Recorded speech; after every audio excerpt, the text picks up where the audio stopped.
you learn Newton's laws or whatever, principles, from your, I don't know, my daughter started learning around 6th or something like that. And even 11th or 12th, now when she studies again actually. So there is no end to it actually. At every stage, you start learning and learning and learning and improving your things.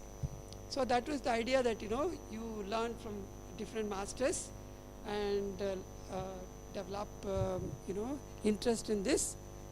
And also, one day you come and speak like me actually, or him, or any of the teachers that you will see, in next few days actually. So that's all from me. And then, as he said, it's an institute where we have theoretical physicists, mathematicians, computer scientists, and biology, computational biology people. Okay, you feel free to actually talk to them. Okay, they are very friendly. You don't need appointments and things like that. You can just knock and ask, what you are doing and things like that. So this is an opportunity not only to hear from people, it's also an opportunity to actually know what people are doing, interact with, it's whatever little time that you get. Okay, just don't, sit in your auditorium or something like that. Just interact with people. Also, there is a library, beautiful library. Just at least once in these few days, just visit that library and explore what all there actually. And we have plenty of seminar rooms. Just have a look at actually how the things go on here. And there are plenty of students, and you can actually stop anybody and ask what you are doing. Okay, so this is not just sit and listen. It's also an exploration of this institute actually, just explore what are all there in the institute actually. So with that, I sort of also I want to thank the people who actually put in a lot of time to bring all of you here, and take a lot of whatever time, their time. They are very precious. This time is precious. Everybody is busy with the research work, so they have given. So what we expect from you is not just sit and listen and go. You just actually see how much you can learn, how much you can take it forward actually. So that's the only thing that we expect from you as one of the organizers. And again, I want to thank the people who behind the scene who actually made this to happen. Without them, ideas can come actually. I want to send a racket, it's very easy. But really send a racket is very difficult. So I don't take any credit for initiating this, because we initiate many such programs in this institute. And I think I want to thank the people who behind the scene and then running this show. Okay, thanks Badmanath and Varuni and many of them here actually who, work hard to get you all here actually. So I wish you all the best. Enjoy the stay here, eat good food, and explore everything here actually. Thanks. Thanks, Professor Ravindran. Before you start, I will just take 2 more minutes. So just to give you a feel, so there is an Indico webpage which is currently down due to some glitches, but you will get to see the timetables in the Indico webpage. 3 of our colleagues have agreed to give lectures on quantum mechanics, electrodynamics, and statistical mechanics, as you might already know. Professor Govindarajan is here already. 2 of them will be giving lectures on board, and you are please feel free to ask questions, interrupt and ask questions, because that's the whole purpose. So our idea is to actually encourage you to actually pursue careers in academia. So please feel free to go ahead and ask. And I would like to now invite Professor PRG to give his first lecture.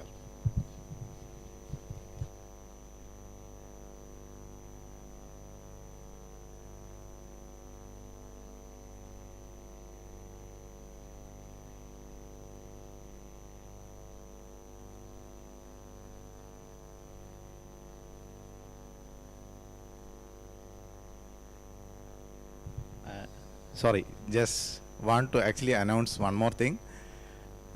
Please accept my apology for delaying the program today. The point is, it's okay. I can take it, it's fine. But from tomorrow we start sharp at 9:30. If you are here, you get to listen. Otherwise, you start in between. Okay, so we will start right at 9:30. Thank you.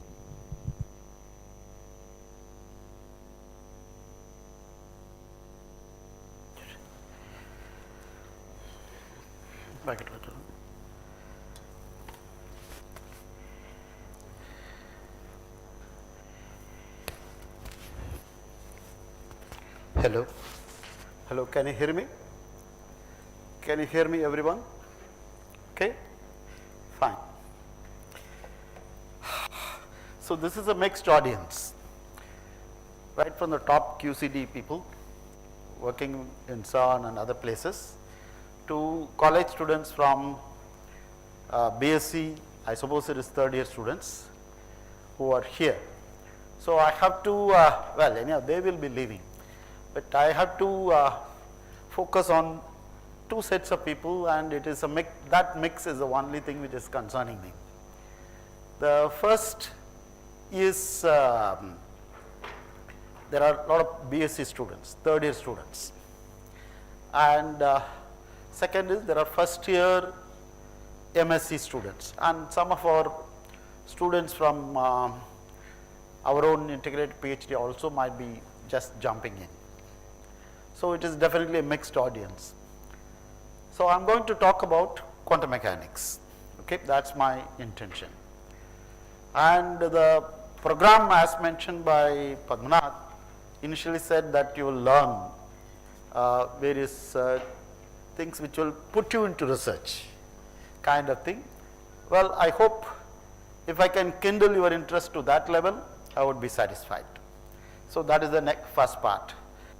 Before I start, I just want to know how many of you are BSc third year students. Just raise your hands. Okay. So there are about, maybe about, in this audience of about 60 or 70, 60 people, there are at least some 25 to 30 people will be, 20 to 25 people will be BSc. So the rest are BSc first, MSc first year. Am I right? MSc first year, just raise your hand. Okay, that seems to be at least some better numbers. So this is basically it. The next question is, how many of you have taken up at least once a minimal introduction to quantum mechanics? Okay, so the most of you have taken up some quantum mechanics course. You know about Schrodinger's equation, Heisenberg's equations of motion, various things, etc. That makes my job little better, but I cannot leave those students who have never taken. Okay, so I have to make at least some initial introduction so that it matches. While trying to match this kind of a thing, I have to make sure that there is some actual interest which is created more and more. So during the process, I will try to tell something about classical mechanics, a little bit, and what is called quantum mechanics, and I will more or less initial stage, at least today, I will deal only with very simple things like free particle, particle in a box, harmonic oscillator, this kind of thing. Now there are subtle things even in these things. Okay, my idea is to focus on those subtle aspects. While it will serve the introduction to rest of the people who have never taken up quantum mechanics, at least hopefully this will be a point.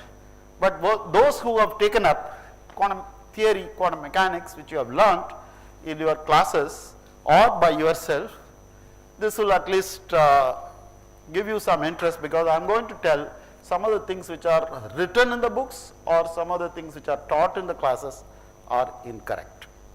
Okay. So I have, or incomplete. So at least try to focus on some of these difficult situations where subtle things are missed. So that is the first part about it. The second part which I am going to focus is of course my course content which I have written down is Introduction to Quantum Theory. That is my first lecture with various aspects like what I am going to do today. And the next one I am going to focus on angular momentum, okay, which many of you know, spin and angular momentum. And tomorrow that will be my focus. Various aspects of that is what I am going to talk about. Now, the third is there is a theorem which is there in quantum mechanics which nobody understands how it came. It seems to be something different coming from, so which is called spin statistics theorem. So, I will try to focus on that with some modern aspects of notion about it tomorrow, and also usefulness of these things, etc.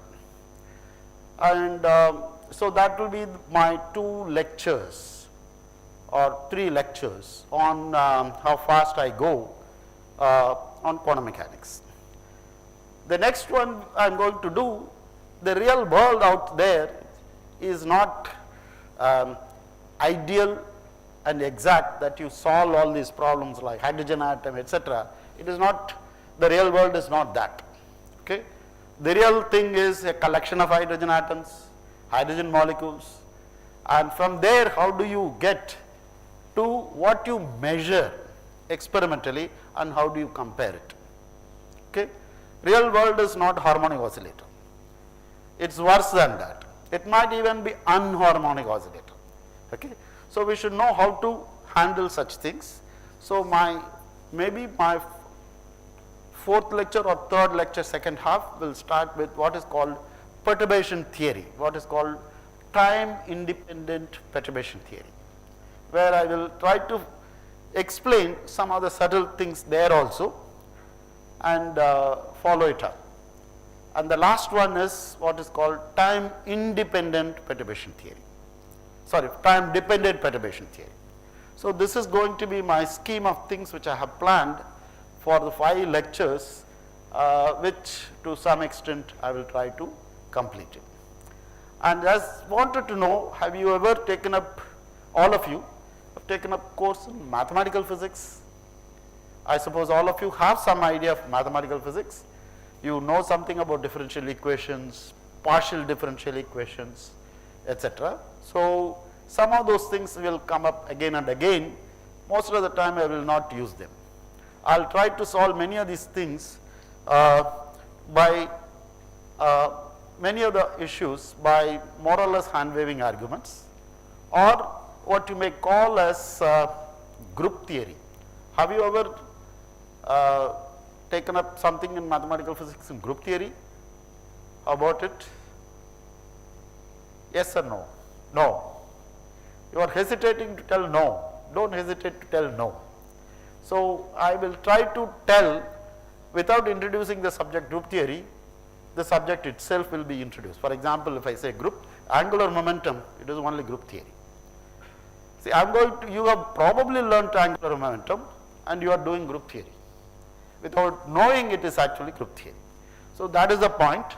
And similarly, when I go to time dependent perturbation theory, there are issues which come from group theory and the group theory issues come up in a different way.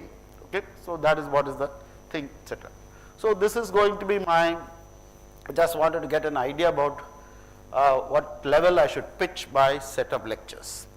So, that is the first part. Now, I want to start with some quotations just to keep you interested. So, this is a quotation from Feynman, okay? And he said about quantum mechanics, if you think you understand quantum mechanics, you don't understand quantum mechanics, okay? This is basically the first part. The second thing is, quantum mechanics is not a good idea. It is not a good idea. It is a law of nature, okay? The world, universe, everything is quantum mechanical. What you see in classical thing is some kind of approximation of that in some circumstances. Most of the thing it works out very well, okay? For example, if I throw a stone, it will go fall at that point by a parabolic path, etc. is very good Newtonian law which works out well for all the good approximations. If you say by this calculation it will fall at something like 20 meters from here, is it 20 meters or 20 meters 0.5 centimeters, another this, etc. will come. Now, those uncertain situations, you can ask the question, It might be due to the initial things which I don't know exactly. Okay? That is the first part. So that will also contribute.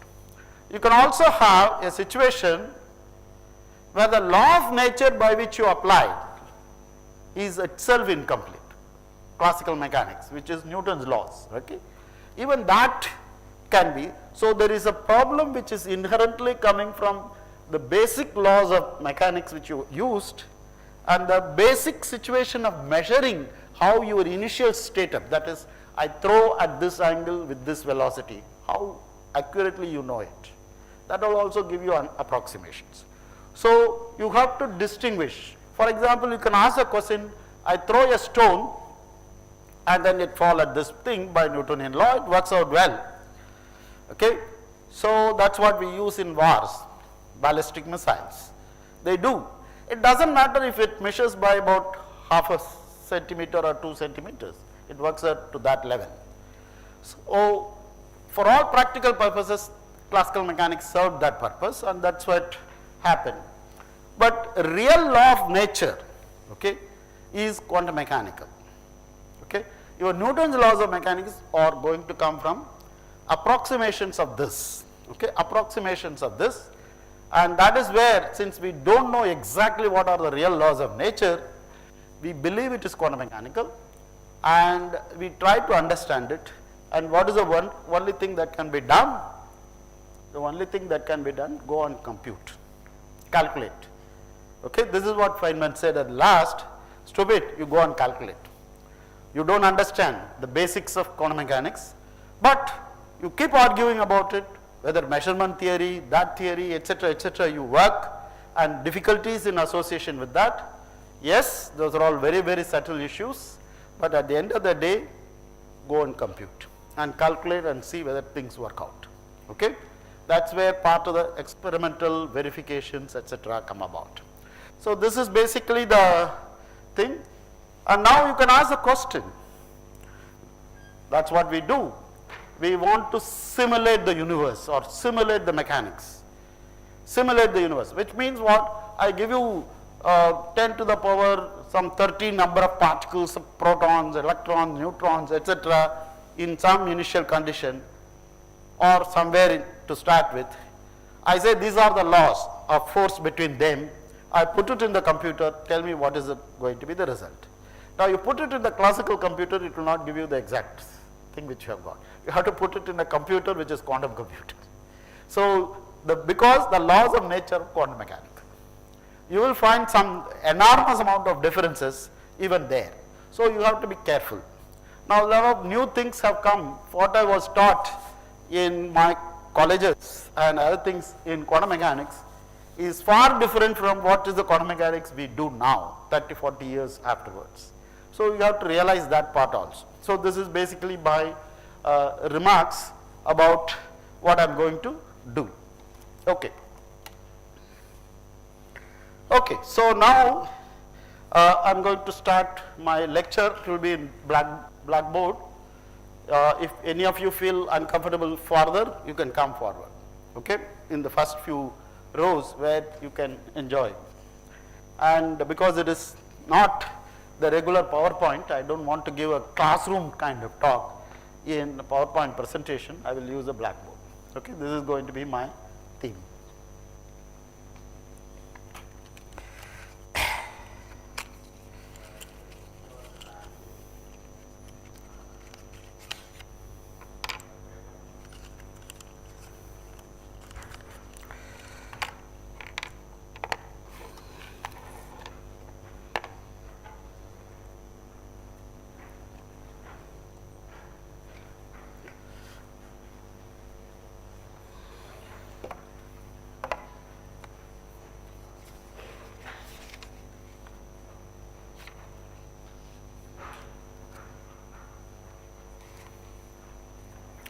Okay, I will try to start with something which you know already, which is classical mechanics.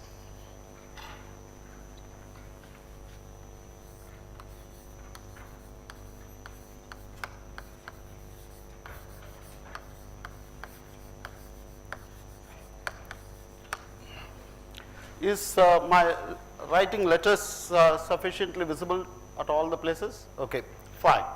So this is classical mechanics, which I am going to start from the beginning, and this is the introductory part of it. Because we are going to do what is called quantum theory. Now you can ask the question, where can I start my quantum theory? Well, there are various ways. I start from quantum mechanics, laws of quantum mechanics. That itself is a way.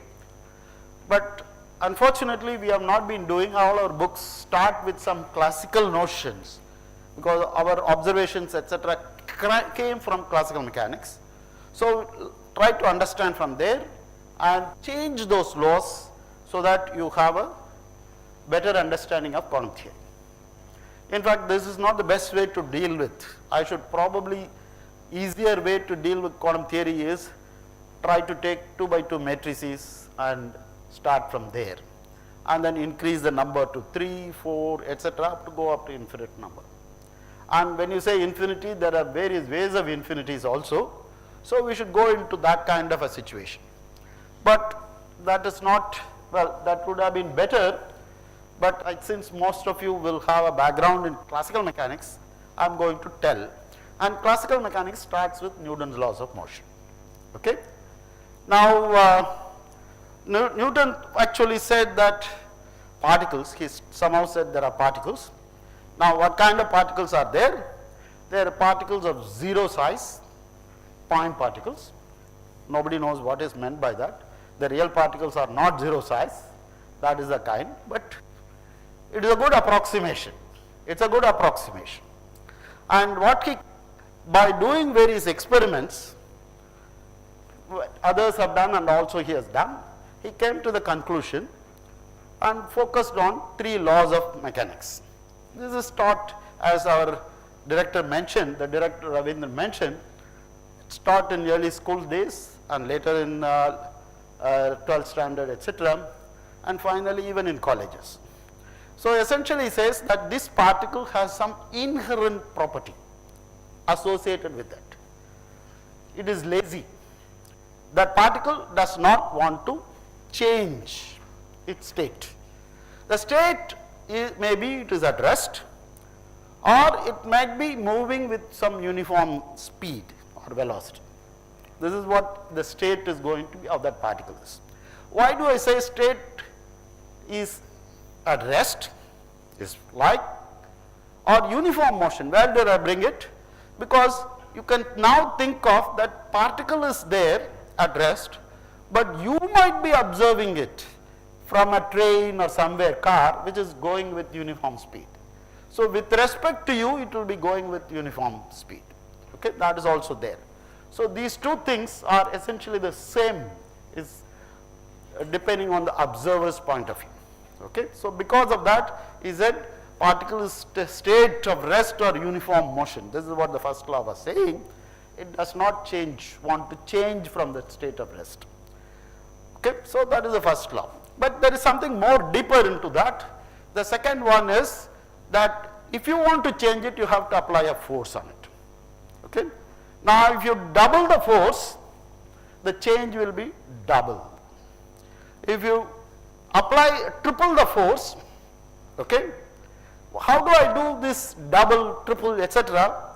Okay, so I have a stick, or let the stick drop, and that gives you a force. I have a stick which is 2 times that stick and allow it to come, and like that. Or if you have a carom board, coins, you have 1 coin hitting that, or you have 2 coins together hit it, 3 coins dipping, etc. You can change the doubling, tripling, etc. You can ask the question, can I make it 1.5 times, 2.5 times? Well, if you want to cut the carom board coins into half of it, etc. So this is basically the idea. But actually what is the statement of that second law is what we will, in modern times, we will call it as a linear response theory. Is essentially the response for an action is linear. If you double it, it will be doubled. If you proportional to that, that's what is the linear response. Okay? So that is what is the thing. You can ask the question, is it really always linear, etc.? That may become a little more complicated. And the third thing is, and this definition that it is linear always says there is a constant of proportionality.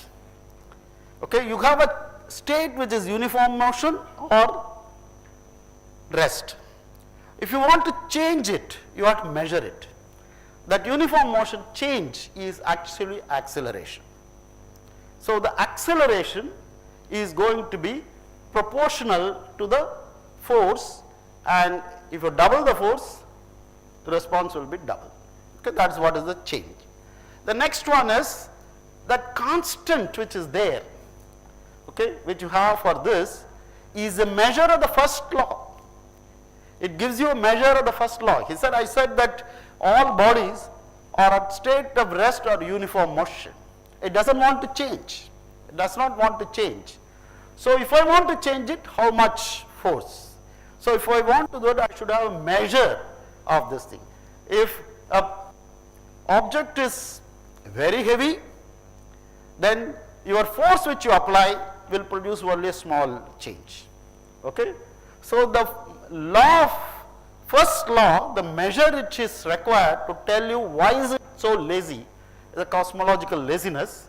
Okay, the measure of that laziness is how fat, how massive that object is. So there is notion of that mass comes in, which is a measure comes by how much the force is changing your state of rest. So that is the next part. And the last one is that this is actually philosophically very important. There is some object here whose state of rest is changed by the application of force. And I said that force is also can be another particle which comes and hits. So this is what is called the action. And you can also say that reaction, that this guy is not lying there, it reacts to that guy. If there is a war, you drop something, there is a reaction also. So that kind of a thing which is there, there is a third law which goes into that. Philosophically, that is what is the thing. So there is an action which is hit by this thing, and the reaction by that object, observed object, on the observer. Okay? So there is some observer who is applying the forces that apply observer, and the system is there which is being observed.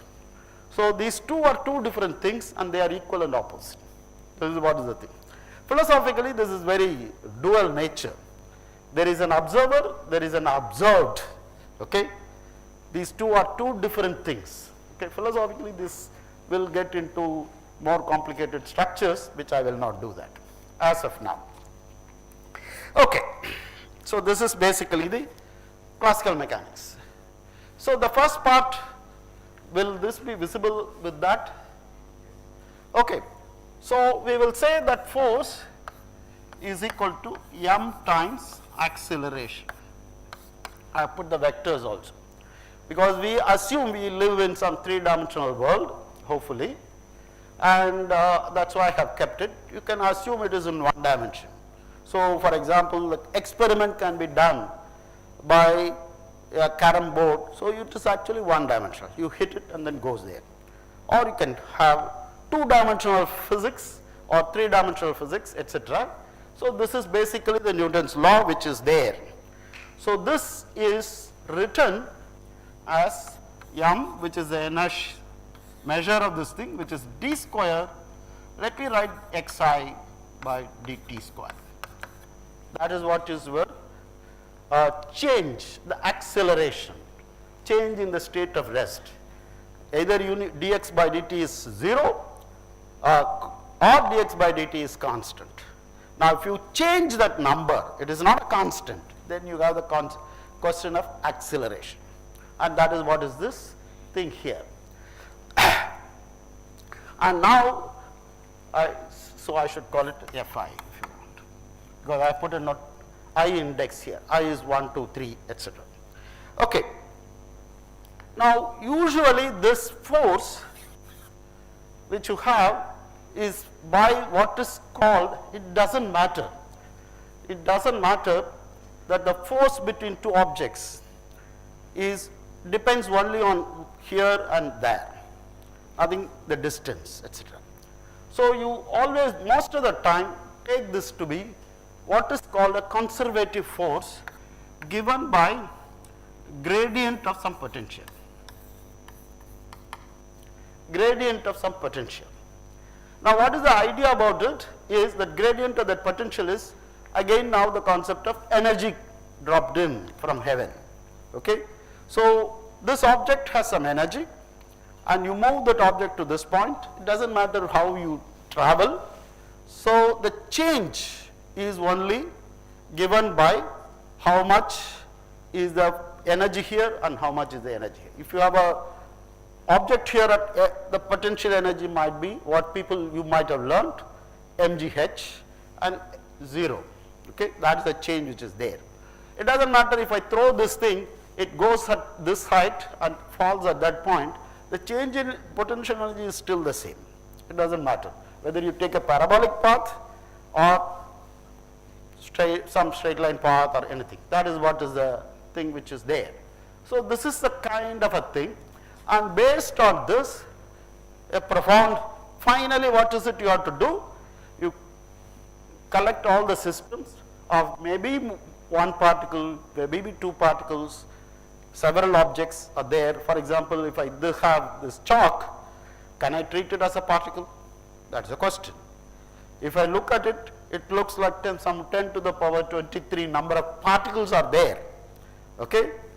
But most of the part, this object is acting always together. So you can ask how many degrees of freedom this chalk has. This chalk, for example, has. Okay? Can anyone tell me how many degrees of freedom it has? This chalk? 10 to the power 23 number of particles. Each particle has 3 degrees of freedom. So 3 into 10 power 23. Are you going to write down that many number of equations and then solve them? You can't do that, right? So we are going to treat this object as one object. Okay? So what can it do? It can move together as, which means all the 10 power 23 number of particles which are there, the distance between them, the orientations between them are fixed. You can't change it for all practical, but till I break it. Till I break it, you can't change it.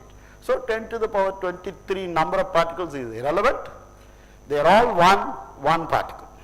Okay? That is what this object is. So one particle you expected, what is it it can do? Well, it can move along x-axis, move along y-axis, move along z-axis. So does it have only 3 degrees of freedom? How many degrees of freedom this object has? Anyone? 6 degrees of freedom, because I can rotate this object. If I have one particle, there is nothing like what the rotation you can do with that object. Okay? Even on this thing, but this there is a difference between even this particle is here, this chalk, you can rotate it, and that also is 3 degrees of freedom. So 3 plus 3, 6 degrees of freedom for a single particle. Okay? Now when you want to, of this object, when you want to consider a large number of particles and each of them having a rotational degree of freedom, that can become very complicated exercise. But this is basically the idea. So based on this, this finally what is it you have to do? You have to solve these equations. Solve this equation. What is meant by solving this equation? Okay? Like for example, Earth. What is it? Earth and Sun is there. What is meant by solving the equation? The Earth goes around because of that force, etc. Which means if I know at 10:10 today, Earth is here, okay, with mass. Now where will it be after 1 hour? That's a question you want to solve. So what you want to do is this, on this side you are going to have some function of xi. So this is the equation. So if I now tell you xi position at time t is equal to 0 and the xi at time dot, the velocity at time 0 if I give these two things. So I is number 1, 2, whatever is the degrees of freedom. Okay, if I know that I can find out. Can I find out where will it be? Now that question, if I ask, you can ask very, very complicated question, more complicated. Well, when will be the next solar eclipse? When will be the next time the earth will be at the winter solstice? Where will it be? That kind of question, if you want to ask, that has to be obtained by solving this set of equations. Okay, this is what you have to do. Now, if you are a computer person and if you know a little bit of mathematics, you can find out that you can solve this equation, but xi of t, finally this is what we want to find out, given the value of xi at time t is equal to 0, the velocity at time t is equal to 0. So what is it you will do?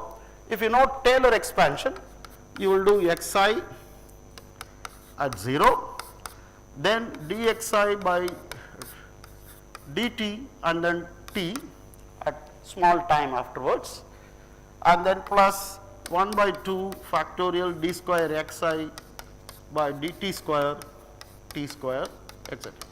Or if you want delta t, if you want. And this expansion. This is what is called expansion of a function about the starting point. Okay, this is what you have. Now this tells me you are given this, and this you are saying at t is equal to 0, the velocity at t is equal to 0, xi dot. Now these two you are given, then those two numbers are given. Okay, those two numbers are given. Now you need this number. You need this number first, d square xi by dt square. Where do I get it from? You actually get it from here. You get it from here. If I know xi at time t is equal to 0, I can find out d square xi by dt square at time t is equal to 0 by using that equation. Substitute that here. You substitute it here, you will get this number. So which means at least for a small time, you can find out what will happen even if the motion is not uniform, even if it is not uniform velocity. If it is uniform velocity, that is, you can drop it, that is 0. What is the next thing you need? After that I need one more term, or more terms, 1 by 3 factorial, d cube xi by dt cube delta t cube. This is what I need. Okay, this is what I need. How do I get that?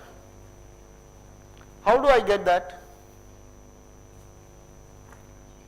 Yes? Anyone? Yes. So you differentiate this once more. If you differentiate this, you will differentiate this function.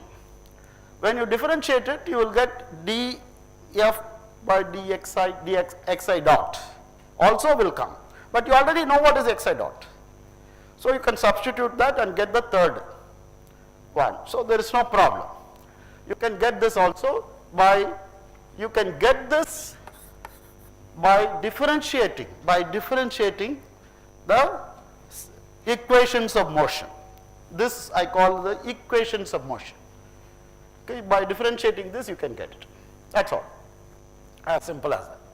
So if you want to go to the next order, fourth power, you differentiate this twice, but you need xi at time t is equal to 0, xi dot at time t is equal to 0, xi double dot at time t is equal to 0. All these things are already available. So you can substitute on that, and every time you can do that. Okay. What is it I am doing is, you can call it perturbation theory. I am doing by knowing where I am, I can find out what happens next step, etc., etc. That's what I am doing, assuming this thing is small time, delta t is small time. This is what computer, if you are associated with initial stages of computer, this is what you will be asked to do. Okay, you write a program to find this. Okay, that's all you will do. and you write the program, Fortran or whatever, Python, whatever language you want to write, this is what, see, you know the orbit, you know the earth will go around in elliptical orbit. In fact, Newton did exactly that. Newton did only this kind of way of finding out from given that equation that you will have an elliptical orbit. This is what he did exactly numerically. He found numerically by small amounts, okay, delta t, how much you can for an earth which is you are worried about 1 year, so you can take delta t be 1 day, every day how much changes, etc. He can find out. That's what he did. So this is what is the basic idea about this thing. Where is, okay. Okay, so given that, this is what is my introduction to classical mechanics. For the, I am going to jump. So given a very complicated problem, as complicated as the Earth Sun system, if I have the force between them, I can do this. This is what I can do. So what was done is, we have to solve that differential equation. For, let us say, between Earth and Sun, it will be a 3-degree problem. I have to solve the second order equation for 3 variables. That's what finally. But there is a very interesting thing which was done, that this equation will come from an action principle.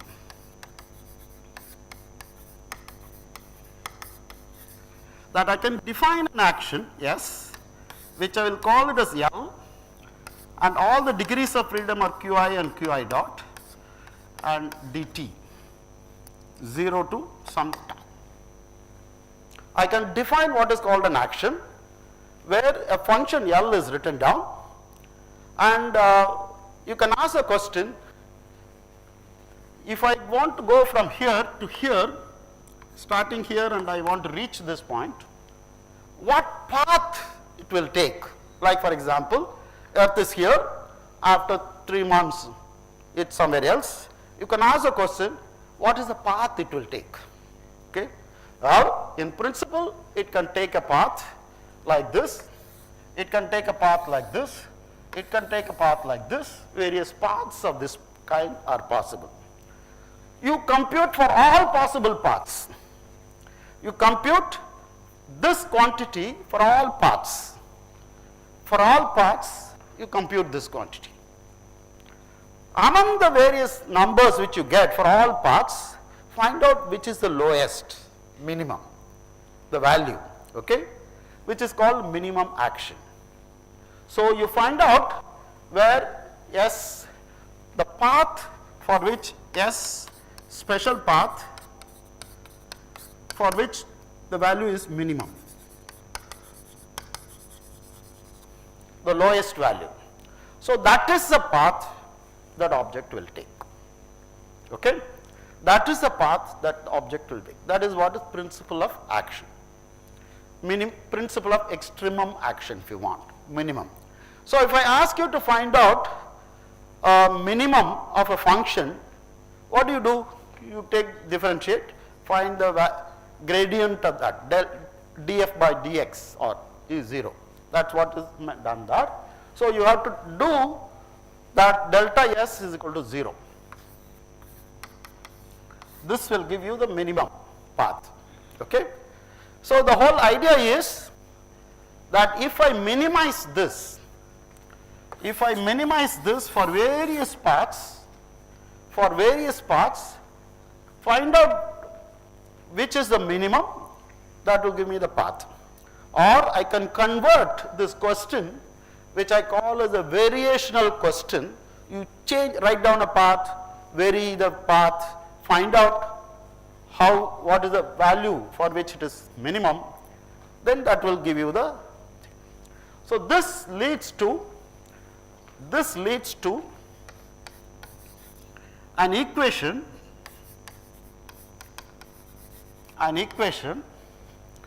which is called equation of motion, and I will write down that equation of motion. I am not going to derive that. If you want, we will go into that during the tutorial section. But anyhow, that equation is the following: d by dt of dl by dqi dot is equal to dl by dqi.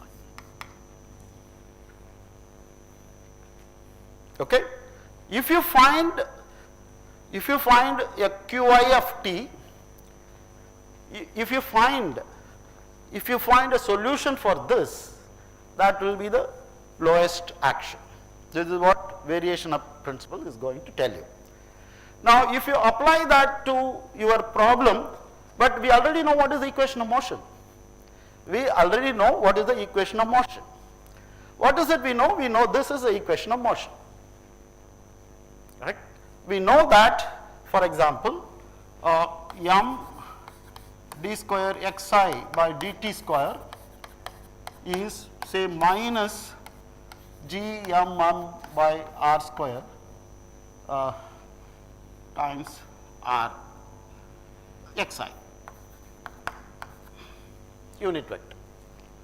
So, this is the kind of equation for earth motion. That is what you will have. We know the equation of motion. So, this object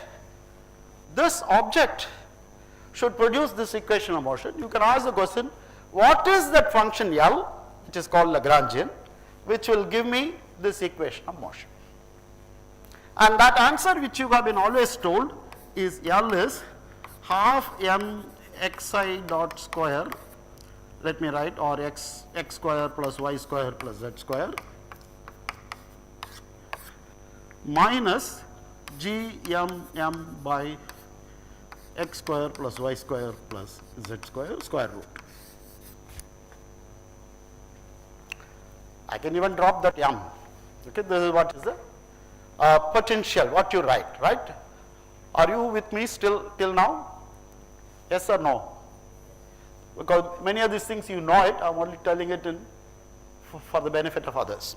So, this is what you have been told, that if I do this, take this thing, if I do this differentiation, I will get this. Okay? I will get that. That is well known. For example, what is the equation of motion for a free particle? What is the equation of motion for a free particle? Can anyone tell me? Right, that is all that equation. M d square xi by dt square is 0. Acceleration is 0, that is what I am saying, nothing more. Okay? Do not ask me very profound questions. What happens if the particle has 0 mass? Do you know any particle which has 0 mass? Can I apply this to that case? You cannot. Classical mechanics cannot be applied to Newtonian things. Okay? That is as simple as that. It should have a mass, it should have inertia, it should be lazy. But photon is not lazy, it always goes with its own speed. Okay? It cannot be brought to rest. So, that is the idea. So, this is, you can apply for all the cases, particularly if the mass is very large. Okay? So, this is what is the case. So, this is the thing which you know. So, you can ask a question, what is the Lagrangian, which will give me this equation? So, anyone who can tell me? Right, x dot square. So, if it is in one dimension, you will write this one dimension. Let us take one dimension. That is, will give you that equation. If you do it in 3 dimensions, it will give you the same equation 3 times. Okay, that is what will happen. Okay, fine. I am going to ask you one more thing. For harmonic oscillator, the equation of motion is mx double dot is equal to minus kx. Right? This is what is the thing. It is a spring. You take a spring, the amount of extension you have, the strain which you will have is, so that is what that equation of motion. So, you can ask a question, what is the Lagrangian that will produce that for this? So, let me call it as L oscillator, half mx dot square, then half kx square. So all of you know it. Very good. That's what I want to know. Okay, so this is the thing. If you are in 3 dimensions or 2 dimensions, this will be x dot square plus y dot square. Correct? Okay. If you are in 2 dimensions, this also will go to x dot square plus y dot square minus half kx square plus half y square. 2-dimensional spring. Okay? This is what you do in Lissajous figures, etc., etc. That's what I am doing. So this is what is the thing. Now I am going to give you, for this case, I am adding an alpha times x dot, some alpha x dot. Now what is the equation of motion you will get? Can anyone tell me? Yes, somebody was raising some voice. Don't hesitate, you be loud. Even if it is wrong, I am happy. Huh? Will be the same. Why?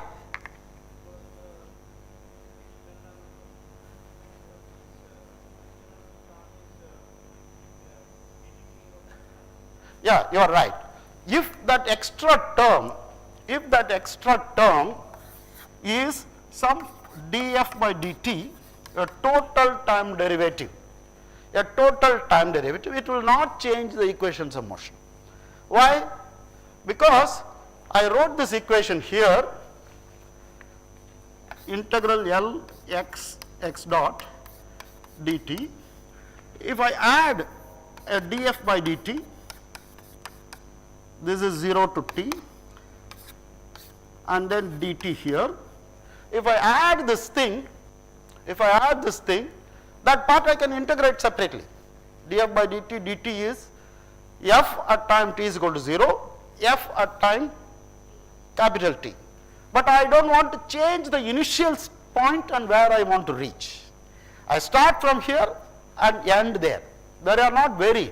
I am only varying the path. So I am not changing it, which means I will produce the same equations of motion. You can easily verify, take it as an exercise. This will give me, this action will give me the same equations of motion as our friends mentioned, which means the same equation means mx double dot is equal to 0, my double dot is equal to 0. Okay? So this is what is the thing. Why is it we are interested in this? Mx dot square plus y dot square, mx dot square. We are interested in that kind of a thing because if I change my location, for example, I have, this is my x, I start my origin as this point. Oh, I don't like that point. I go to this point, which is a. So x goes to x plus a. That is my origin. Origin is shifted. Is it going to change the physics? It will not change physics, because what you label to starting point, the number you have is your choice. Okay? So there is no unique thing which you can. So that is something that does not change the Lagrangian or equations of motion. And that is reflected here. If I change x to x plus a, where a is a constant, x dot will remain the same. So it is what you call a symmetry of the Lagrangian. It is a symmetry of the Lagrangian. Okay? It is a symmetry of the Lagrangian. And for example, for this problem x dot square plus y dot square, you will have even more symmetry. X goes to x plus a, y goes to y plus b. That is fine. I can do one more thing. It's a two-dimensional problem. I can take this thing and I can rotate it. Which means this is a two-dimensional thing here. You have x-axis here and I have y-axis here. Now there is no sacrosanct that should be x-axis. I can have a line from here to this place as x-axis. I can have a line which is perpendicular to that as y-axis. So if I rotate the coordinate system, it's only your choice. Okay, simply because I have chosen. Doesn't matter. There is no God given. Let me say there is no God, but God given. There is no choice. Okay, that's what you have. That is a symmetry, this rotation. So can anyone tell me what will be x prime and y prime under this rotation by an angle which is theta? By an angle theta, xy will go to x prime y prime. Okay? What, you understand that statement? Xy will go to x prime y prime.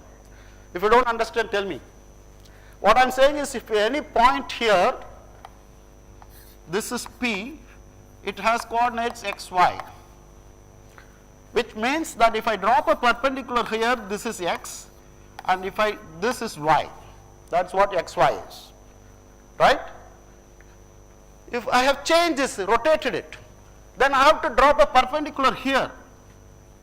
I have to drop that perpendicular, which means you will find a new x prime, new y prime. Xy will go to x prime, y prime. What is the relation between them? Yes, many of you know it, at least. X cos theta plus y sin theta and minus x sin theta plus y cos theta. This is the transformation. This is what is called rotation. You rotate this x-axis thing by angle theta. Under this rotation, the distance between origin and that point P does not change. What is the value x square plus y square? X square plus y square is the distance. That will not change. That doesn't change because of this one fantastic relation in trigonometry, which says sin square theta plus cos square theta is equal to 1, which is what people call as the Pythagoras theorem, rewritten in some way. Okay, it's Pythagoras theorem rewritten in some way. Sin square theta plus cos square theta. That's what is the thing. So this is the rotation which will not change, but the rotation now has become a symmetry. Earlier translation I did as a symmetry. Now the rotation has become a symmetry. Okay, so this is the next one which you have. So that will not change the situation. Okay, I am going to erase these parts. Now come some funny things which are not told in the classes.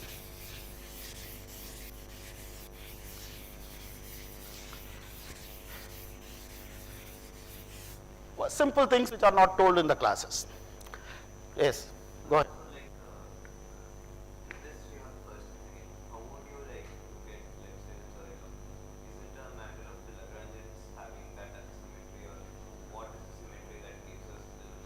You know, it's nothing. The thing, third law is between two systems. There is an observer and system. So we assume sun is acting on earth. Yeah, so Similarly, earth is acting on that. You have to deal with that as two separate systems. yeah, so like if I had like earth and sun system, I would have like two coordinates, two sets of coordinates and all of that. So like how If you want, you can deal both earth and sun as two objects. So there will be 6 degrees of freedom, 3 from here, 3 from here, and one you can reduce it to 1 degree, one set of thing. So the other one, which is the center of mass coordinate, that will tell you it is going to travel like a free particle, which essentially means that conservation of momentum. That is, it will lead to conservation of momentum. That's all I am saying. That is, if I hit something, there is a momentum change here, there is a momentum change here, which will be related to that. But let me come. Precisely, that's what I am going to do. The Lagrangian helps to solve the equation, which is differential equation, because you can use a symmetry, okay, you can use a symmetry to reduce the degrees of freedom, and I will tell you how it is done. That is a fun. You might have learnt in your classical mechanics class, for every symmetry of the Lagrangian, there is a quantity which is conserved. Which is conserved means it doesn't change. It doesn't change. Okay? Now, for example, for the free particle, the symmetry which I mentioned to you is x going to x plus a. It's a translation.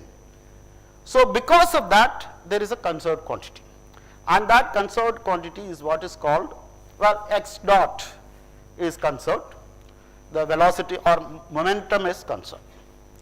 For example, translation symmetry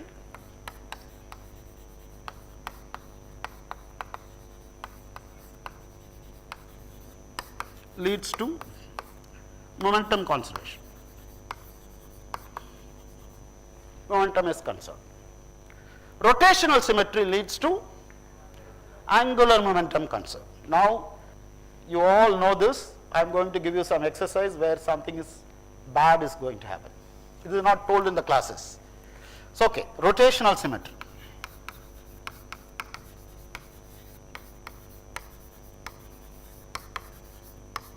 Angular momentum is conserved. Angular momentum is conserved. For example, for this problem here, this problem, the angular momentum is m x dot y minus x y dot. This is your angular momentum. Okay? Is that correct? Anyone disagrees with this? This is the angular moment r cross p, which you know I have written for Lz. The third component is xy dot minus x dot y. That is what I have written.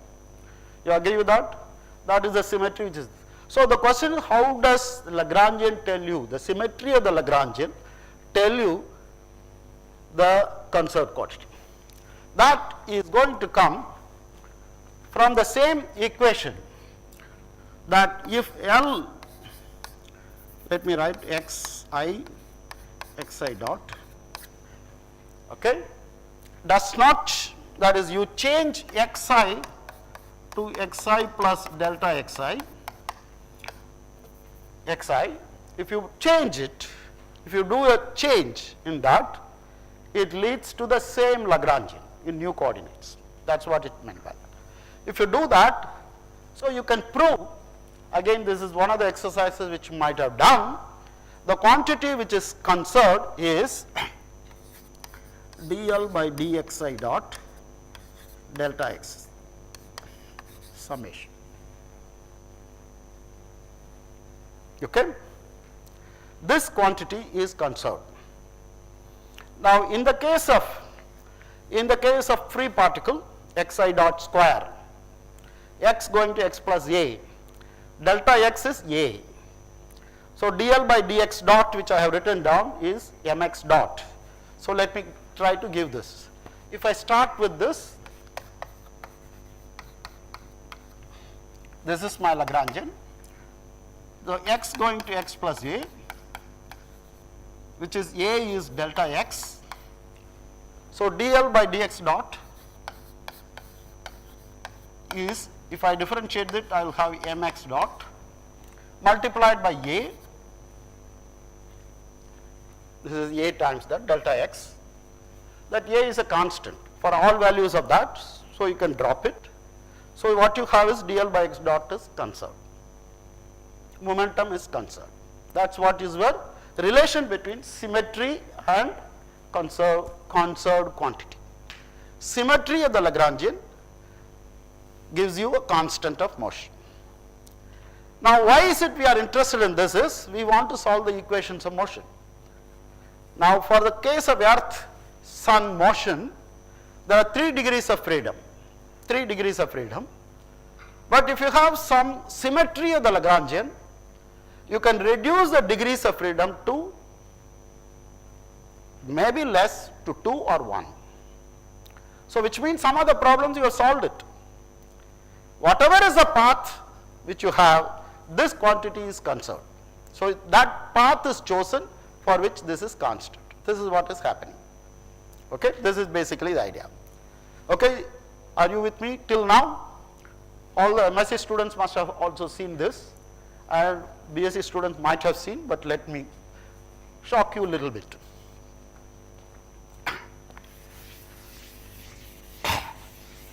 Let me shock you a little bit. For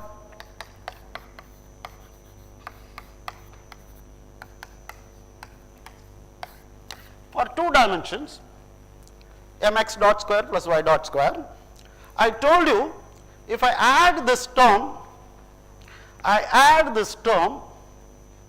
okay, I add this term, this is going to give me same equation summation. Okay? But if I add the term, I told you this is the constant of motion. Okay? I add this term. Okay? So, will it lead to new constant of motion? Is the new object, is it symmetric under this translation? X dot is what I wrote, right? Is it symmetric? X going to x plus a, is it symmetric? Right? It is not, right? Why are you people silent? Is xx dot, this term which I have added, xx dot,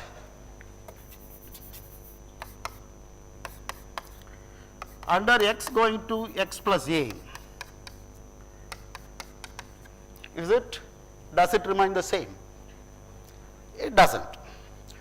But as our friend mentioned, this xx dot can be written as d by dt of x square. D by dt of x square, right? D by dt of x square. Is it symmetric now? Right? So, you will find even though the addition looks like it changes, it does not really change in the paths. So, that is why the constant of motion is still the same. Mx dot is still constant of motion, momentum is still conserved, and it is not surprising because you are not changing the equations of motion. Equations of motion are not changed, so constant of motion should remain the same, correct? Same is the case with various other problems, but I am going to give you what is not told in the classes. Okay.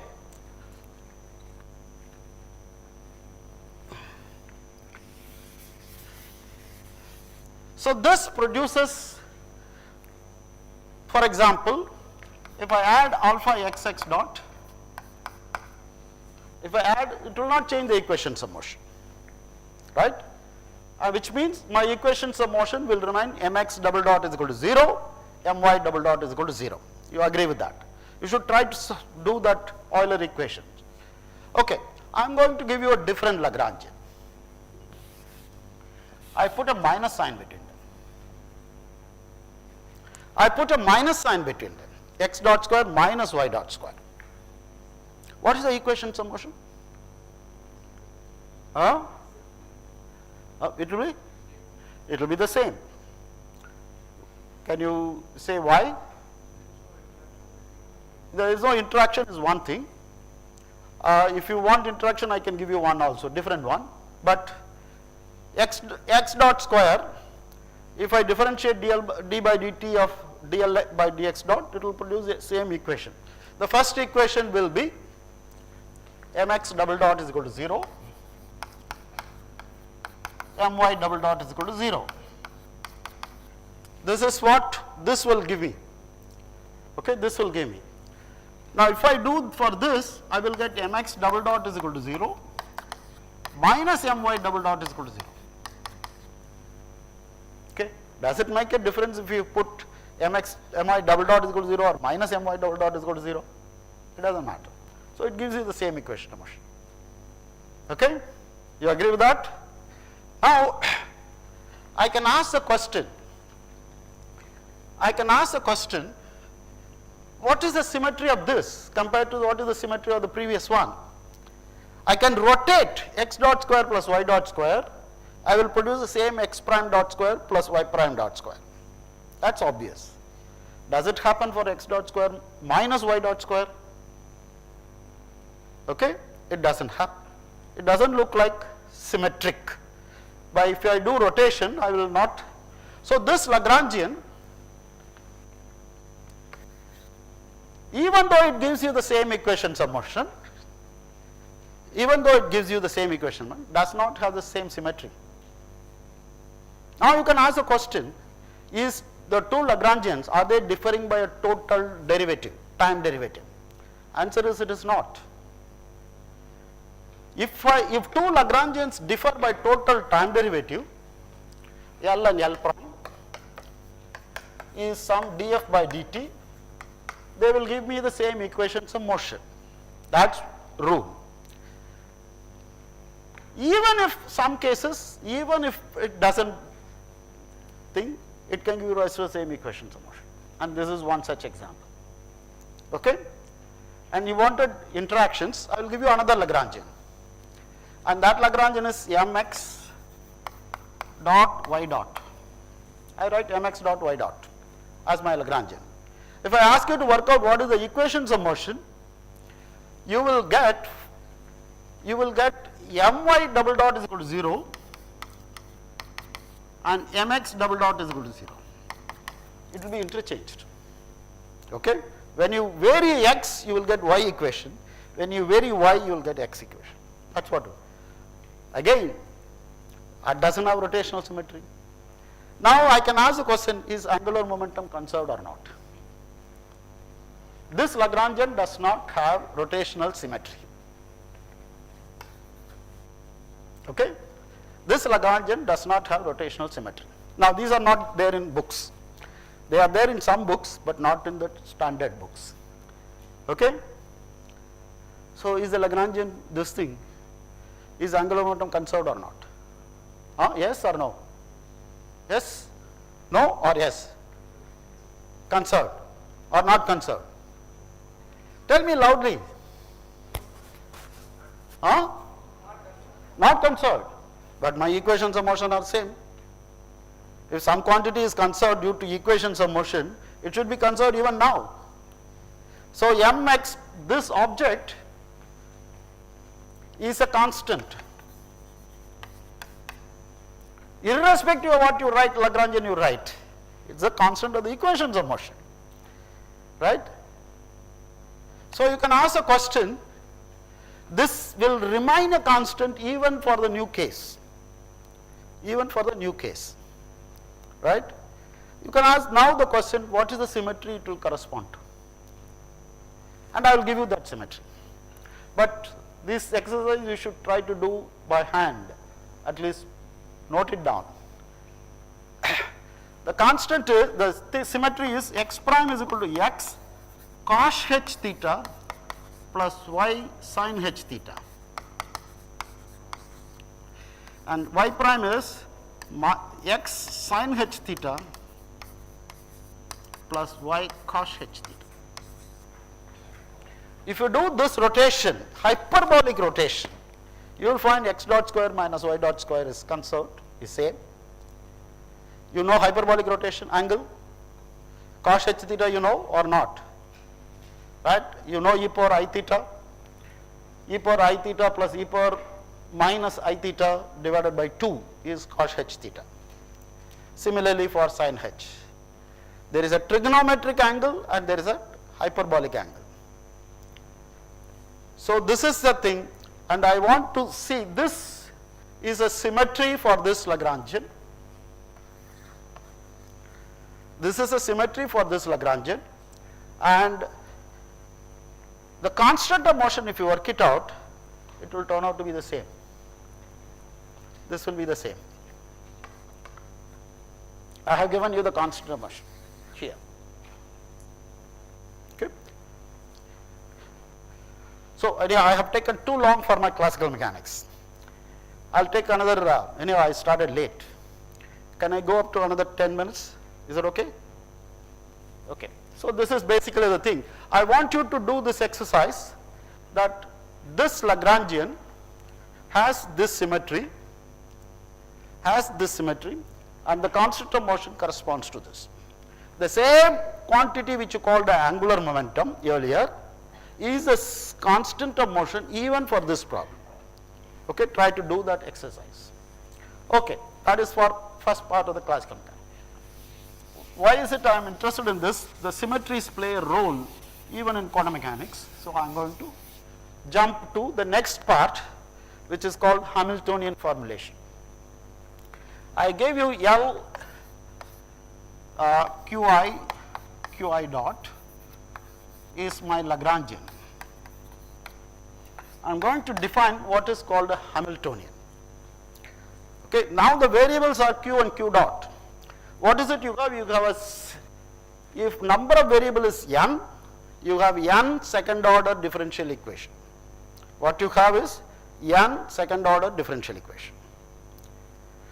To solve n second order differential equation, you have to give the function, the coordinate and its derivative.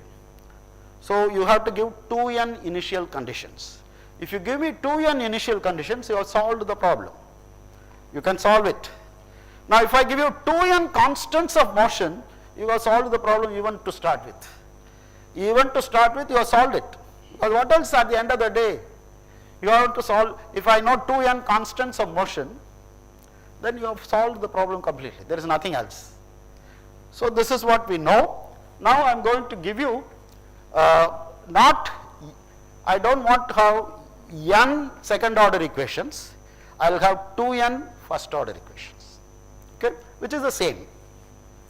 So for that I define what is called Pi, momenta, which is dl by dqi dot.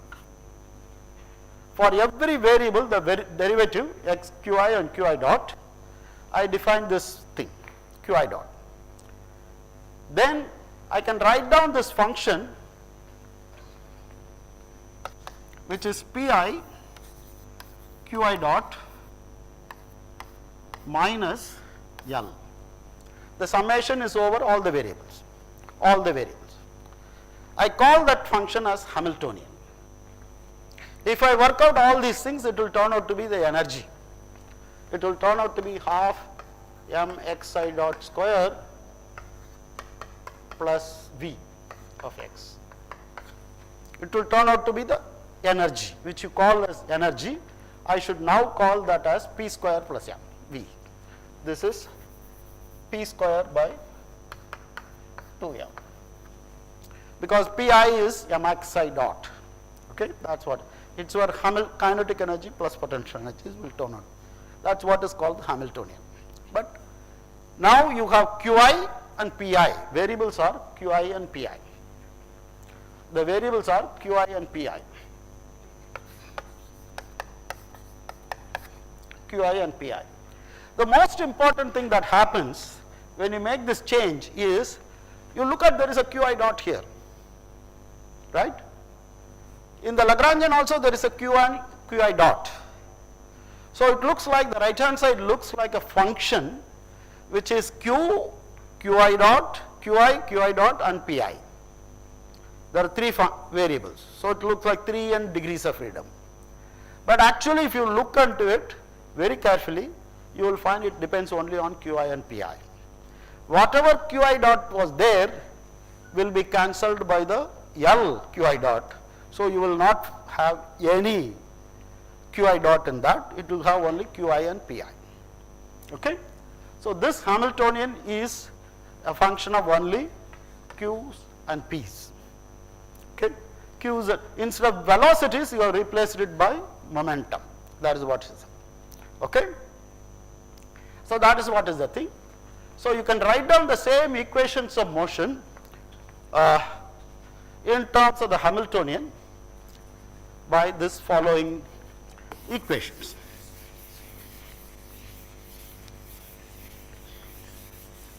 The equations will turn out to be, the Hamiltonian is there, which is a function of q and p, qi and pi. I am going to define a quantity which is called Poisson bracket of two functions. A Poisson bracket which is a function of two functions, f of qi and pi and g of qi and pi. Two functions. I take two functions, both are functions of Qi's and Pi's, etc. And I will call this as a Poisson bracket by putting a bracket here, by this bracket. And that by definition is df by dqi, dg by dpi plus df by dpi, dg by dqi summation over all the q's and p's, right, all the qi's, all the i's, okay. This is what is called Poisson bracket. Now this Poisson bracket will tell me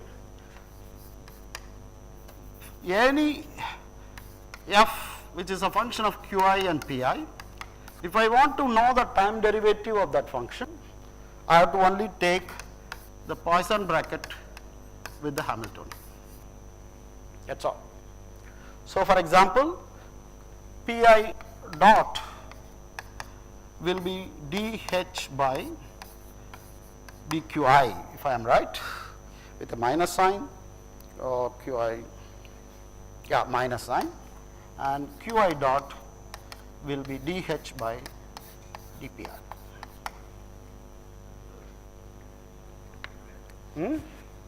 Sorry?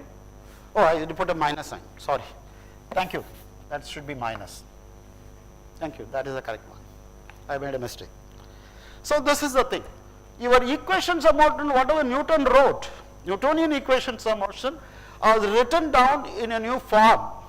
There is nothing, no change. There is no change.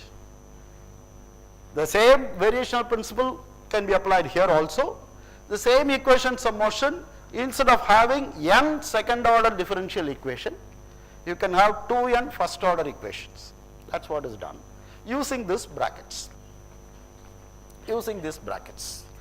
So that the Poisson bracket of qi and pj will turn out to be delta ij.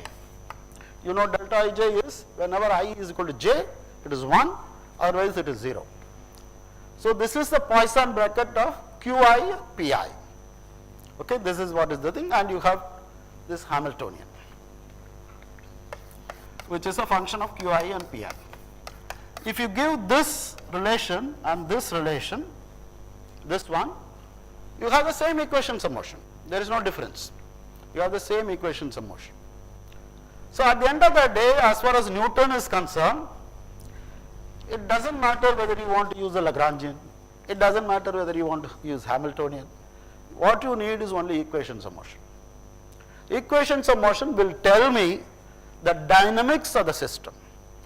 What is the use of Lagrangian? The use of Lagrangian is, if I can get from the Lagrangian equation, same equations of motion, if the Lagrangian has a symmetry, I can immediately work out some constants of motion. Which means I can reduce the problem, instead of n second order differential equation, I can reduce it to something less than n. Because those constant of motion, I can fix the value. I can fix that number. The problem is solved. Same is the case here with Hamiltonian. Once I have 2n differential first order equation, once I fix up some constants of motion, then I have reduced the problem to lesser degrees of freedom. That is the whole idea. As far as classical mechanics is concerned, it doesn't matter whether you use equations of motion, doesn't matter whether you use Lagrangian mechanics, it doesn't matter Hamiltonian mechanics, it is all the same.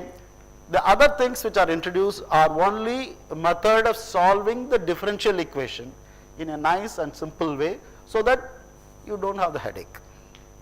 For example, if you take this earth and sun, the earth is, forget the thing, earth is going around in 3 dimensions. Finally the orbit is in one plane. Okay, you have reduced the problem because angular momentum is concerned. It is a rotationally symmetric problem. Angular momentum is concerned. You fix that angular momentum to something, the motion is going to be perpendicular to that. There is nothing else. So it's only r and theta that is required for that. That's what your elliptical orbit is. So you have reduced the 3-dimensional problem to a planar motion. You have reduced the problem to this. That's what is done. So this is what is your Hamiltonian mechanics, and this is the Poisson bracket. Why is it I am interested in this? Why is it I am interested is the jump which you go have for the quantum mechanics.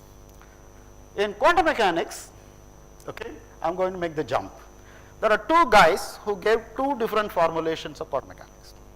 One is a gentleman called Schrodinger. He gave this equation h bar square by 2m del square psi plus v acting on psi is I h bar d psi by dt. This is your Schrodinger equation where the function psi is called wave function. It is a wave function, it's a continuous, the function is continuous generally, and there are some problems with that, and that is the whole idea. So this is what Schrodinger gave. You solve, this is my thing, and from there you cannot tell whether the particle is here, etc. What you can tell is to find the particle in a small volume, in a small delta V, you find this quantity mod psi square, which is delta V. Delta V, this will give me the probability to find the particle inside that box, inside that volume. That's what it will tell. This is what Schrodinger gave. The other person gave another one, which is called Heisenberg equations of motion. Okay? Heisenberg equations of motion, and that is for any quantity which you want to observe, there is an operator corresponding to that. We have positions x and momentum p. There is an operator x hat, there is an operator p hat. When I say operator, where does it operate? It operates on a Hilbert space, on a space, vector space. For the moment, take it as a vector space. You take it as space of vector space, maybe 2 dimension, maybe 3 dimension, maybe 4 dimension, maybe infinite dimension. It acts on that. These operators have a relation x hat, p hat is I h bar. The commutator of two such operator is not 0. So the operator cannot be a number. It has to be more than a number. What is more than a number which you know, which don't have a commutator 0? You can have matrices. So there can be a matrix called x hat, there can be a matrix called p hat. That x hat and p hat can be infinite dimensional matrices, okay, and the commutator is I h bar. Okay, this is what is the object. Now there is one subtle thing, and along with that there is a Hamiltonian, which is p hat square by 2m plus v of x hats. This is my Hamiltonian. Instead of the Poisson bracket, you have the commutator. Then you can write down an equation of motion for the operators, which is called Heisenberg equations of motion, and that is what he defined as quantum theory. So there are two formulations of quantum theory, one from Schrodinger and another from Heisenberg. Now this is the beauty of this thing. Heisenberg used a differential equation, which is a differential equation for a continuous kind of functions, psi. Okay, psi. Whereas Heisenberg used matrices or operators to write down the equations of motion. It is not continuous. Matrices are not continuous. It's only 1, 2, 3, 4 dimensions, etc. It is discrete. It is written in terms of discrete, whereas the other one written in terms of the continuous functions. Okay, and the interesting thing is Heisenberg was interested in tabla or drums, and Schrodinger was interested in violin, which is continuous, and this is only discrete. So this is the kind of a thing.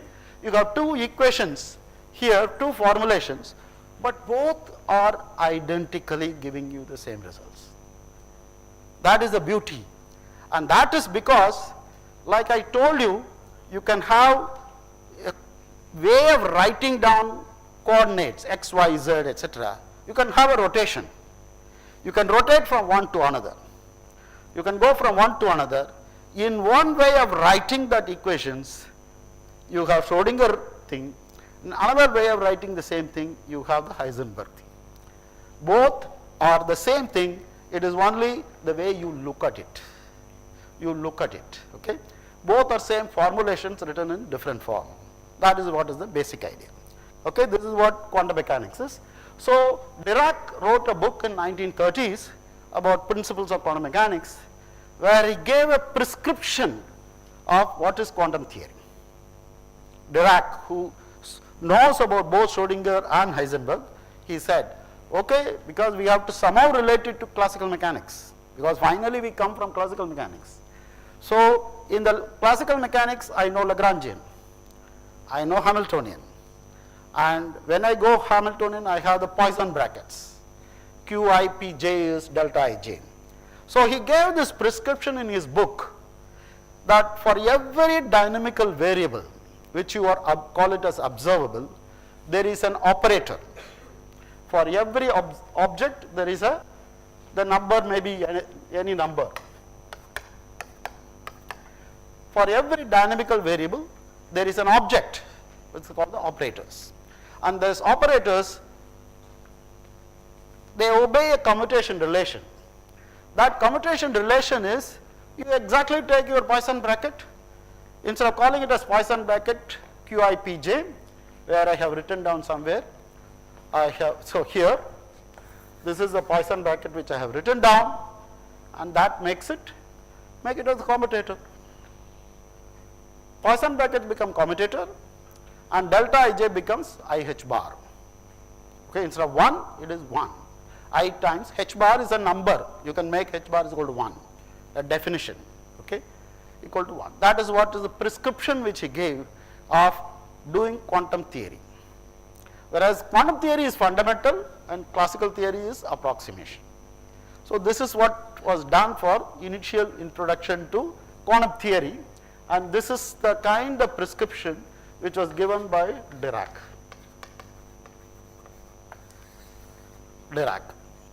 Okay, but both are identical. Both are giving you the same thing. Where does the matrices come from? Short continuous differential equation. That is a point which I will tell tomorrow, but I am going to give you something interesting, which probably many of you know. Okay, you know what is, in fact, next lecturer is going to be Indumati, and she will talk about electrodynamics. In electrodynamics, you have a force which is electric field plus V cross B.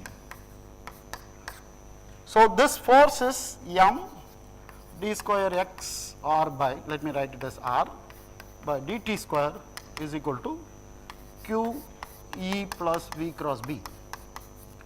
This is the Newton's equation. This is the Newton's equation. Okay? Now, my question is, what is the Lagrangian that will give this equations of motion? What is the Lagrangian which will give this as the equations of motion?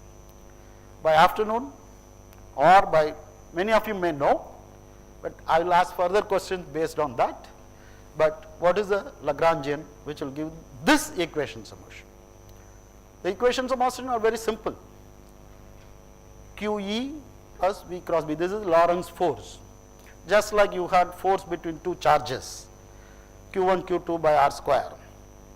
Or if you have a charged particle going around a magnetic field, okay, how does it what is the force on it? So that is the question. And the Lagrangian, the equations of motion I have given you. I have given you these equations of motion. This is the equations of motion, or this is the equations of motion. Tell me the Lagrangian, and if possible tell me the Hamiltonian also. Both Hamiltonian and this thing for this problem, because the real problem is electromagnetic force. So tell me that the evening or afternoon or tomorrow, whenever you have tutorial, we can decide that. Okay? So that is the first question about it. Then I will tell you some subtle things even in a problem like particle in a box, which you might have learned, but there are certain things like what I told you in the Lagrangian of two particles with different Lagrangians. There are certain things even there, okay, which some other books don't talk about. Anyhow, let us see. Thank you. I'll stop here.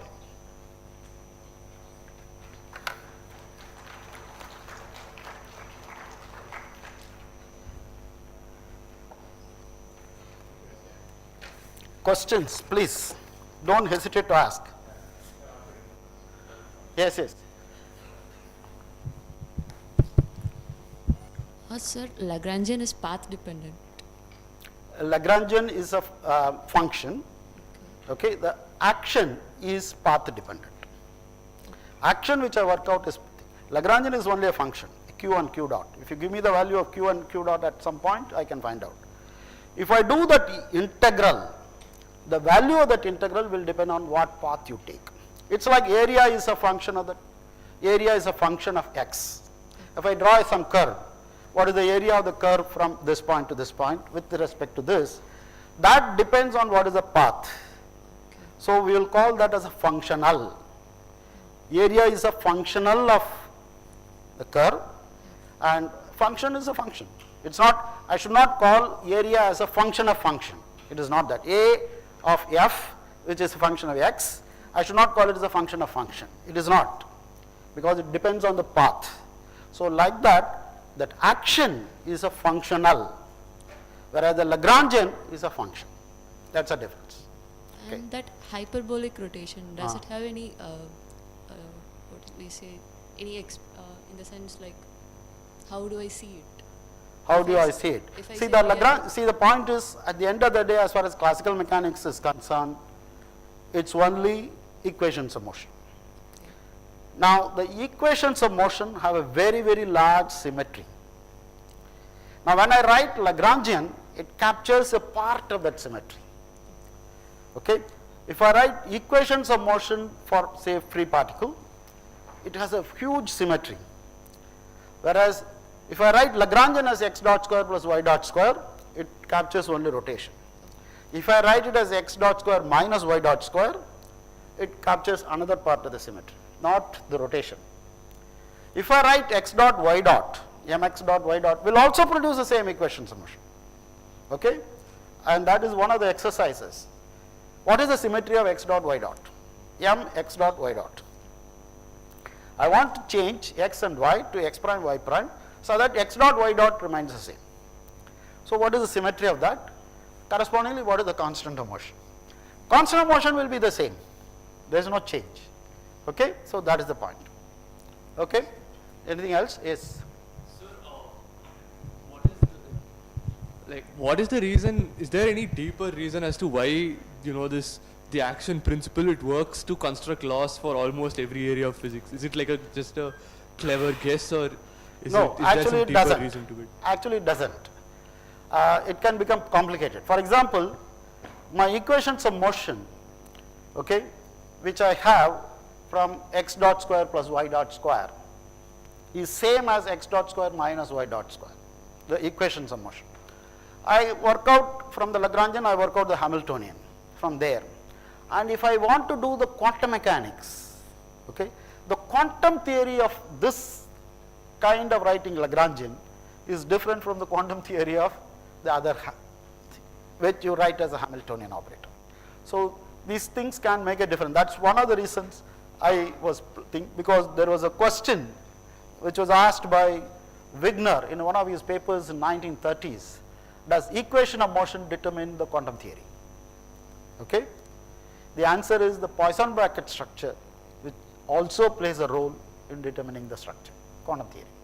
So the quantum theory is more, and when h bar naively going to zero limit, okay, you are supposed to get, but there are several quantum theories which lead to the same thing. The quantum theory may be different in different things. That's what. Okay? Yes. Please ask. I can hear you.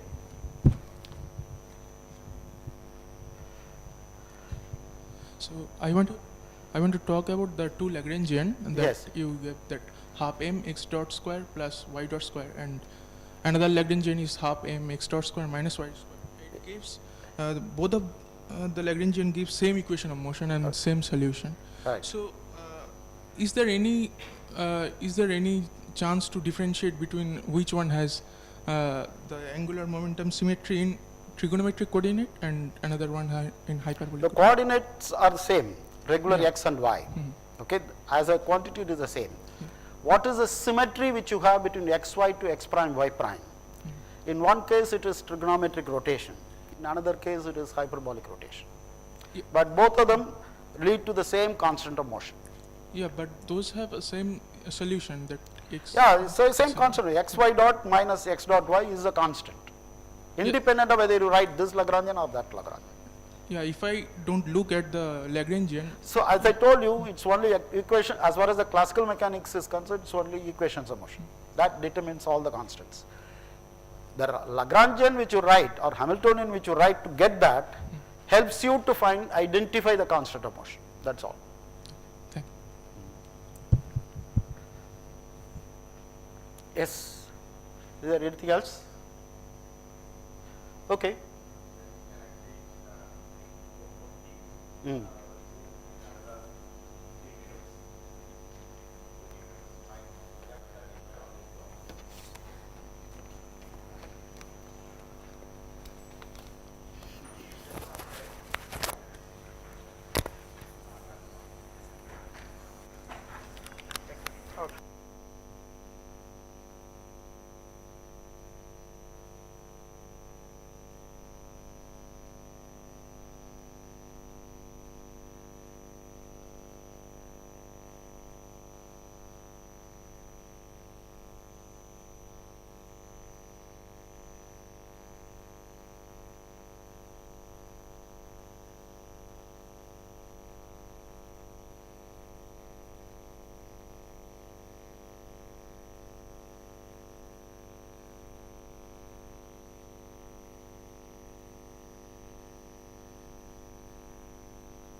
Okay. Hi again. So now we continue with next lecture by Professor Indumati on electrodynamics. Professor, over to you.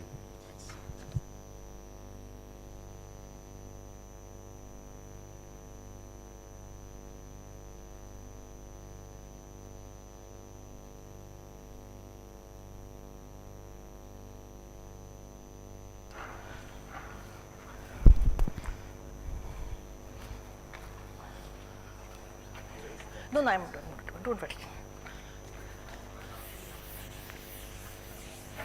Yeah, thanks, Padmanath.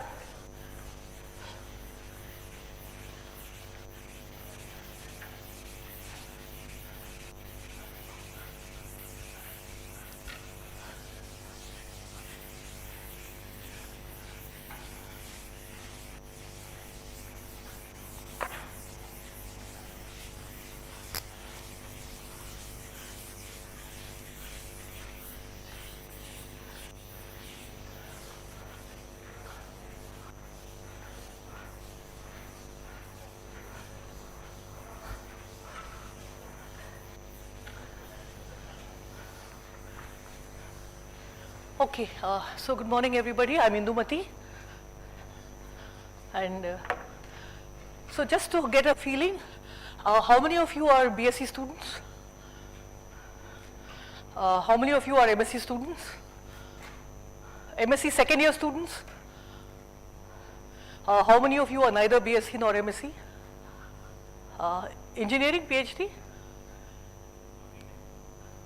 BTech, engineering, okay, BTech, okay, fine. And how many of you have already done a course in I'll be teaching special theory of relativity and some electrodynamics. How many of you have seen this before, special relativity? Everybody, mostly? Okay, how many have not seen relativity? 1, 2, 3, 4, 5, okay. Raise your hands nicely, otherwise I can't count. Okay, and how many of you have not seen electrodynamics in say 4 vector, you know, Maxwell's equations in 4 vector form? Not seen, raise your hands. Okay, okay, so we will try to do some, okay, we will start with the first lecture as, so this,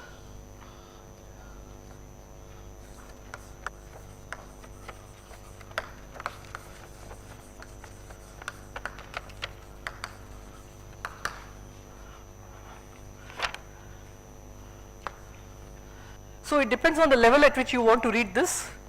I feel at this level there are some books. My knowledge is old. I don't read books anymore, so you can, if you know better books, you can see, you can tell me.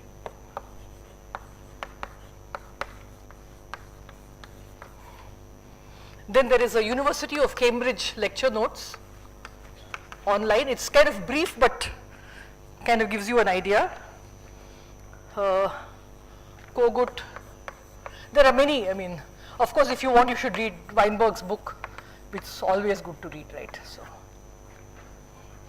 fine.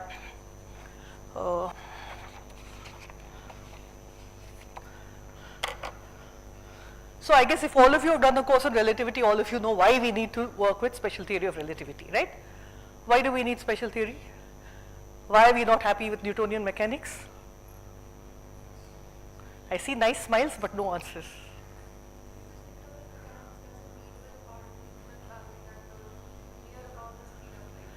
What happens near about the speed of light? Huh? Mass varies, okay. Anyone, any other explanation? One by one, just kind of. Galilean transformation doesn't work. Doesn't work, okay. What fails, do you know what fails? Light's properties. So let's start with writing, for example. This board is so dark. Are you seeing that better, or would you like to see the board better?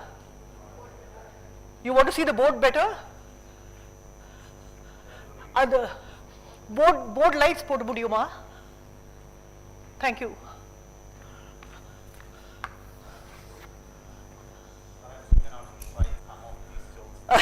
Thank you. I think yellow will be very good.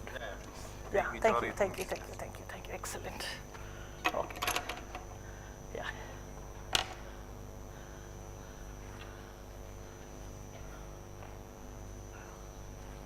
Okay. Actually, I would like to call it the speed.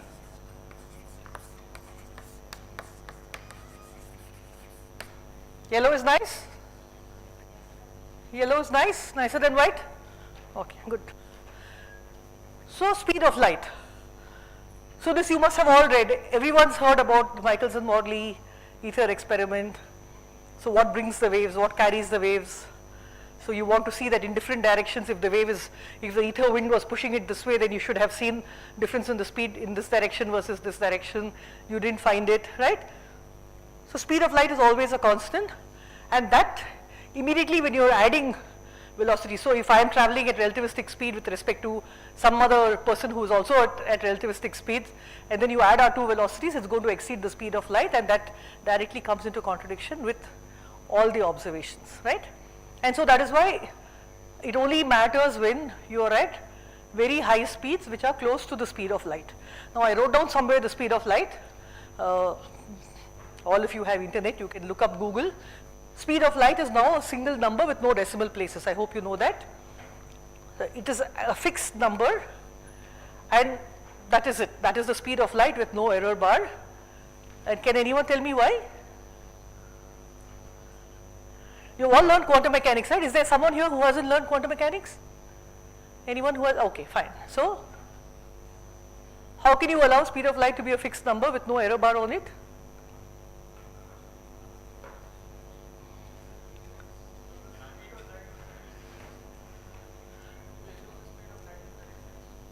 Using speed of light as a reference for what? Not for any, it cannot be anything else. I cannot use speed of light for my mass, right? I mean, so. Which one? Specific? Yeah. In terms of? Yeah, everyone is saying that, but which particular thing are you talking about? It is a fundamental constant. C is fixed. But why? I mean, how can you get away with such a thing?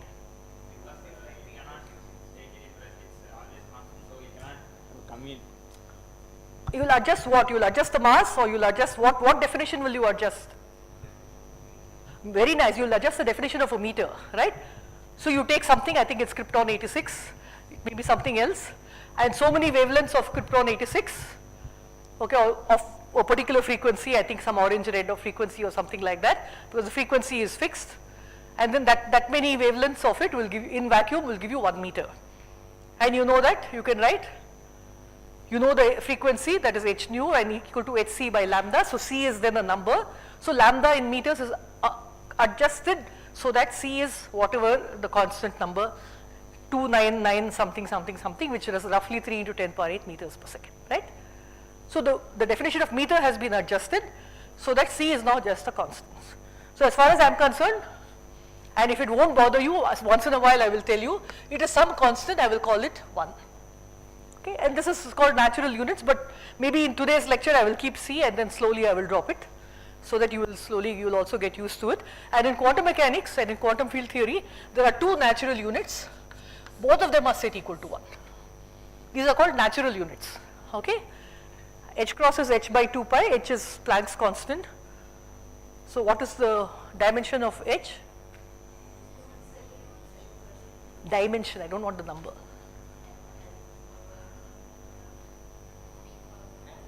Angular momentum, very nice, so joule second, right? So these are natural units, and your first homework is to show that h cross c, you will see why it's called natural units. It's 192 point something, but I will be happy if you generate this number as your first homework, okay? And you can see now when we are saying relativistic, what is the velocity? So you would have learned from school onwards, what is the velocity of electron in hydrogen atom according to Bohr model? Not velocity but speed. All forgotten in 12th standard final exam. Roughly, do you remember? Electron in the ground state, of hydrogen atom, what is the speed?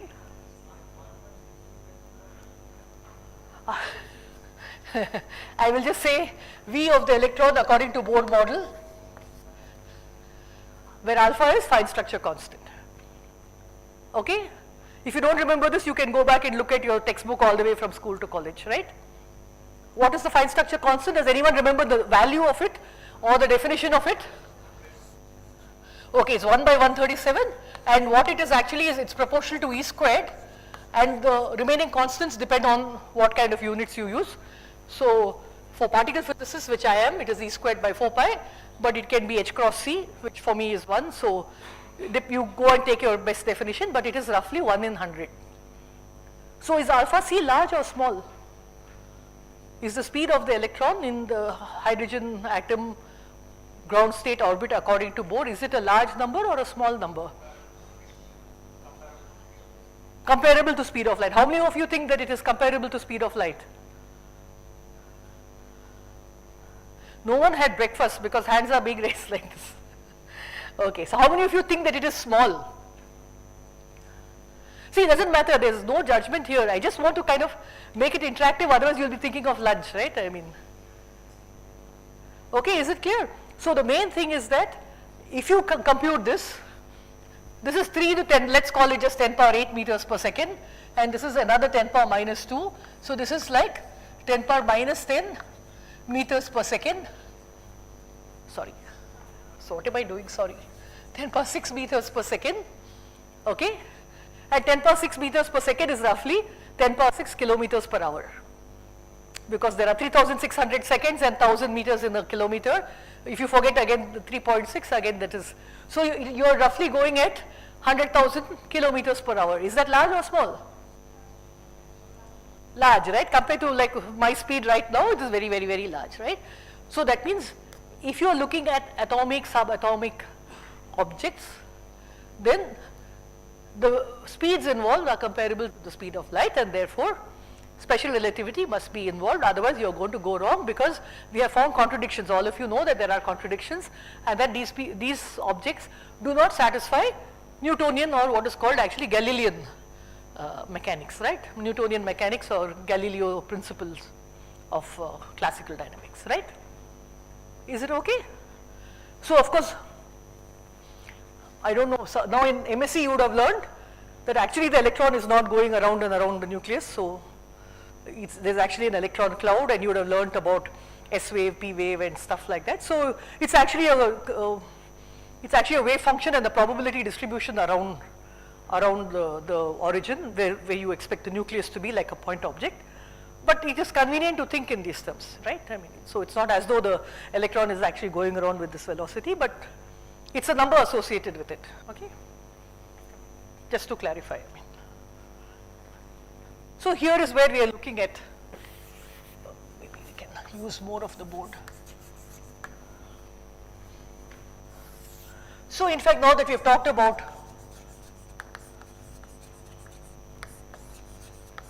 since all of you mostly have done a course in special relativity, what is the difference between the old Galilean relativity and the special relativity?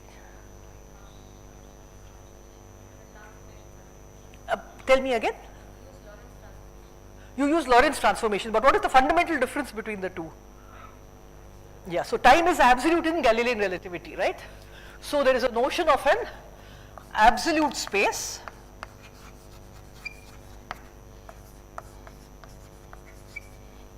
and there is a notion of absolute time. So we will use this example again and again. Someone is going in a train, and I am standing on the embankment looking at the train going past. So these are two inertial frames. So since all of you have done a course in relativity, I am not going to define what is an inertial frame.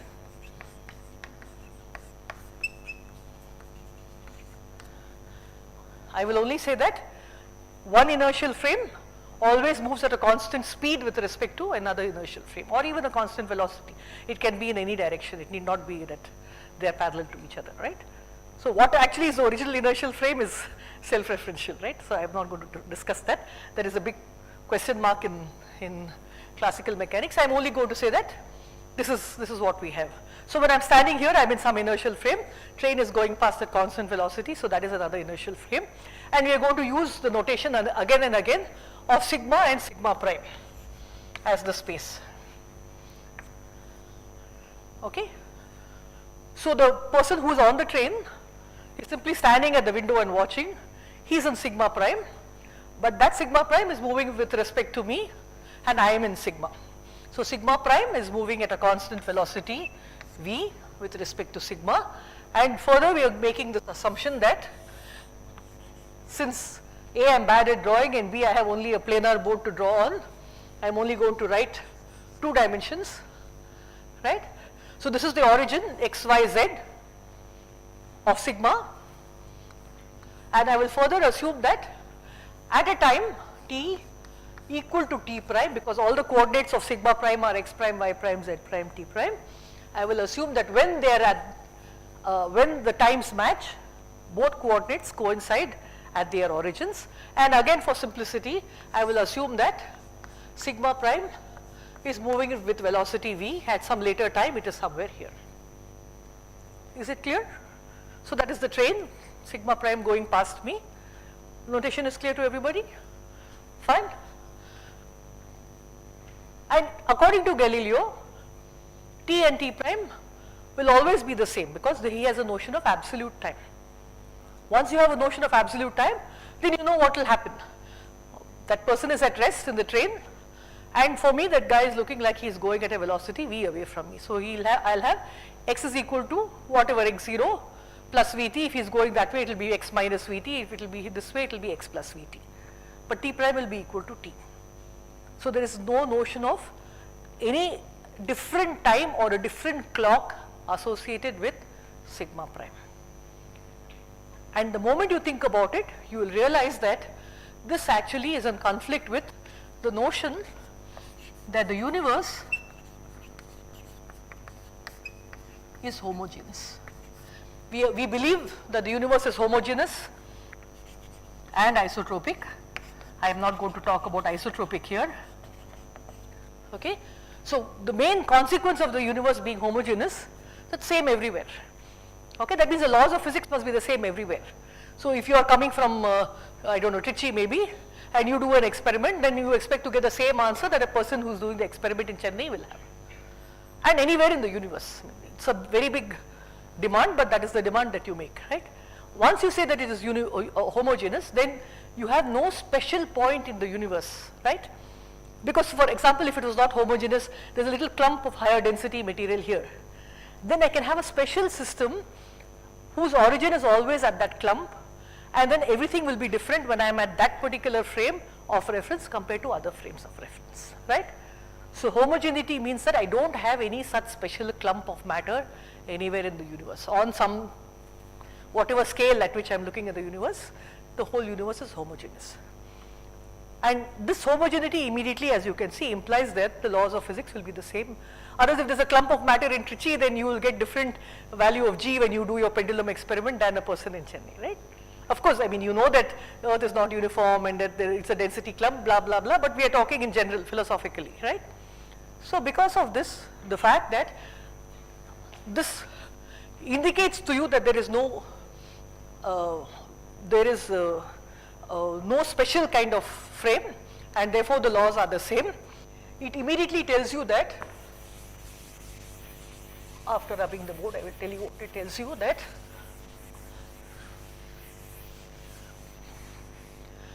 the relationship between coordinates in two different inertial frames have to have linear transformation laws. That means if I want to write, so I have now assumed that the whole velocity is only in the x direction, so that is just for simplicity. So I will say that I will write x prime is equal to some coefficient which I don't know, x minus vt. And you can immediately see that k equal to 1 will give me back Galilean relativity, right? So I don't have, for example, an acceleration. Vt, let's take v equal to 0.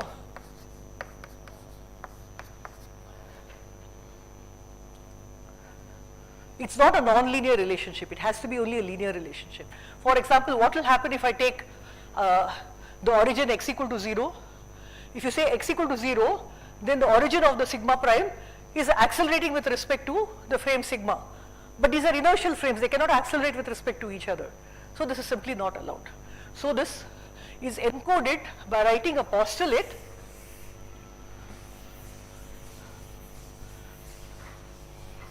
which is a very long postulate, which I will simply condense and say that the laws of physics are same in all inertial frames, right? This is the first postulate of laws of physics, same in all inertial frames. So what do you mean by a postulate?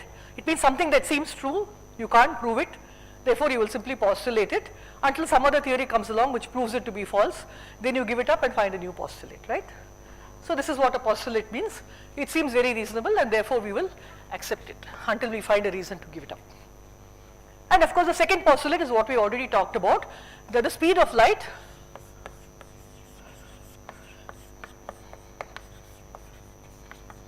is a constant in all frames. And by the way, we are only talking about vacuum, right? Because all of you have done Maxwell's equations and you know that, or even forget Maxwell's equations, in school you have done refraction and you know that the speed of light changes you do the speed of light in glass by speed of light in the air, you get refractivity. So all in vacuum. The speed of light is constant in all directions, in all inertial frames. So you believe this to be true. It's a postulate because you can't prove it. I mean, you have done an experiment and so you believe it, but there is no theoretical derivation of this fact, so it's a postulate. These are the two postulates of special theory of relativity. And as was already pointed out, it turns out that this gives you the Lorentz transformation equations, and it turns out also that Maxwell's equations are invariant under these transformations. So I have to now do what I call Lorentz transformations. Sorry, since I'm writing big, I'm writing short forms. I think people will not be confused. Okay, and to continue the story of quantum mechanics, it turns out that Newtonian mechanics is not invariant under Lorentz transformations. It's invariant under Galilean transformations, right? And therefore, the puzzle that happened about 125 years ago was, I mean, do we have different frames for classical mechanics and electrodynamics, or do we try to unify them into one, which one is correct, which one is wrong? And those were the debates that actually led to Einstein writing. In fact, there's a very small book, I should have written Einstein's book on relativity. I have rubbed it off, but please look at Einstein's, very small, very conversational, very beautiful, and you can see how he's thinking about things actually. A very small book, it's available on Amazon, you can buy it. So you, where was I? It made Einstein think about what is the kind of consistency you're looking for. Okay, and then of course these developments ultimately led to quantum mechanics also, because Schrödinger's equation, this is the 100th year of quantum mechanics, 1925, Heisenberg wrote his matrix mechanics. 1 year later, Schrödinger came up with the formulation which all of us use today, and we know now that in order to make those equations also consistent with special theory of relativity, you have to bring in Dirac equation and the Klein-Gordon equation, and then that led to quantum field theory and to the laws of the universe that we know today. Okay, so that is the story over 100 years in one sentence. But coming back to Lorentz transformation, so I said that how do these laws of physics lead to Lorentz transformation? So the starting point is linearity. So we believe that the transformation between the two frames, I mean, because the others I don't have to write, I mean, they are y prime is equal to y, because I'm just using a simplified this thing, right? And since for the person who's on the train, he is at rest and I am moving with velocity minus v, I should be able to write a relationship which is x is equal to k into x prime, minus of minus v will give you plus t prime, and since we don't know a priori whether the constant of coefficient is the same or not, let us call it k prime. Now what do we want to do? We want to relate, we know now that there is no such thing as absolute time. We have already seen that it conflicts with observation. So we have to now decide a way to tell what will be the time transformation relation. And that we don't know yet, because I know the x prime in terms of x and t, but I don't know the t prime in terms of x and t. So the way to do it is, let me take this equation, stick it in here. So I have x prime is k times k prime x plus k prime v t prime minus vt, that is equal to k prime x prime plus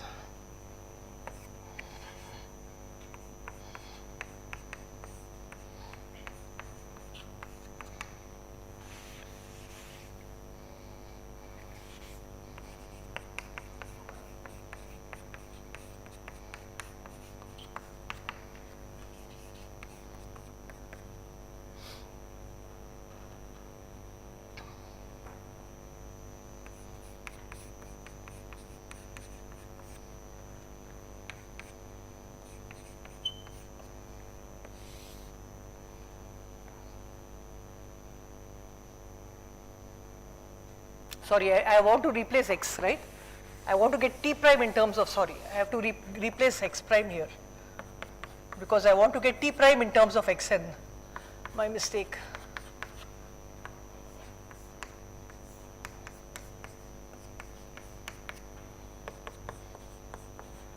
Yeah, now you can see that I get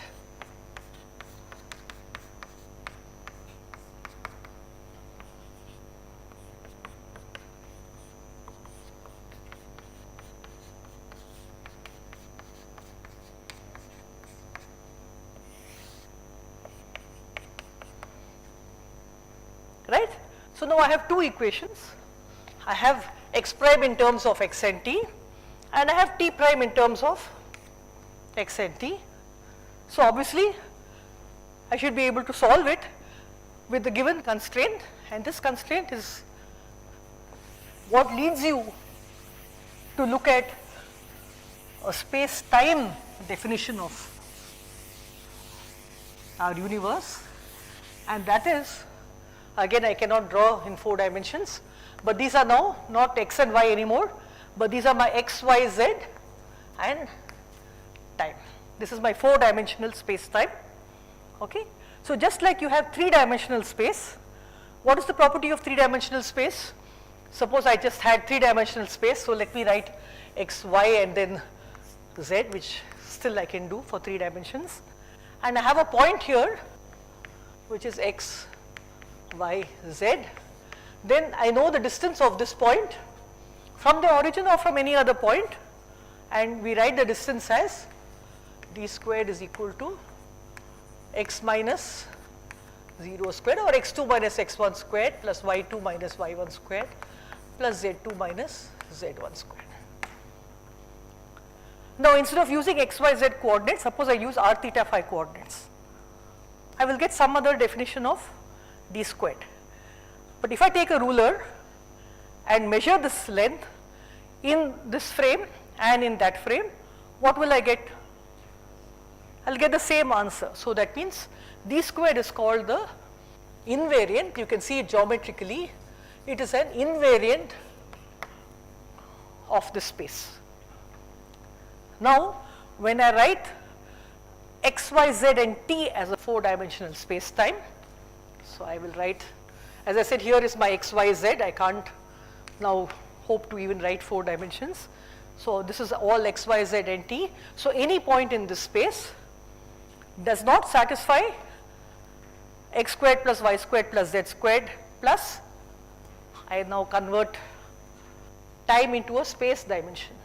Ct has the dimensions of space, but it will not be x squared plus y squared plus z squared plus c squared t squared, but it will have minus c squared t squared, because logically if you look at it, how much time is required for a light beam to go from the origin up to this point x, y, z? It will take a time t, right? And that time t will be exactly the, so Ct or Ct squared will be equal to x squared plus y squared plus z squared. right? So because this is the velocity and it covers a time, distance by time is speed, right? So that is the distance, t is the time, so c squared will just be x squared plus y squared plus z squared by time squared, which means that if I write, instead of d squared, I call the 4-dimensional invariant s squared, I will get s squared is equal to c squared t squared minus x squared minus y squared minus z squared. And if this is 0, it means that light was traveling in time t over a distance x comma y comma z, right? So this is called a light-like particle, object or whatever. If this is greater than 0, that means the time taken is much longer than what light takes. That means this is some object that is more massive, and if it is less than 0, so this is called, time is positive, so it's called time-like, and here the space will be positive, so it is called space-like. And for physical objects, they can only be, Moment's thought will tell you that they can only be light-like or time-like. The more massive it is, the more time-like it is, and causally you can see that space-like objects are not accessible to you. It's outside because the time for the light signal to reach there will be longer than you can, because you will already have moved away from that point into the future, right? So that is the point. So this is the starting point. So now let us assume that these transformation laws, we are looking at a light beam. So that means there is a light beam in the train and I am watching it. So then that is moving at the speed of light. So I will take these equations and write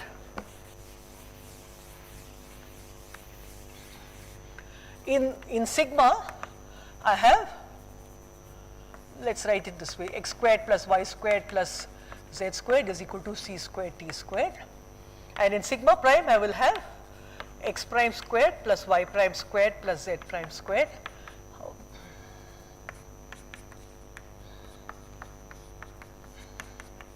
And you see what I have used? I have used postulate 2, right? C is the same in all frames.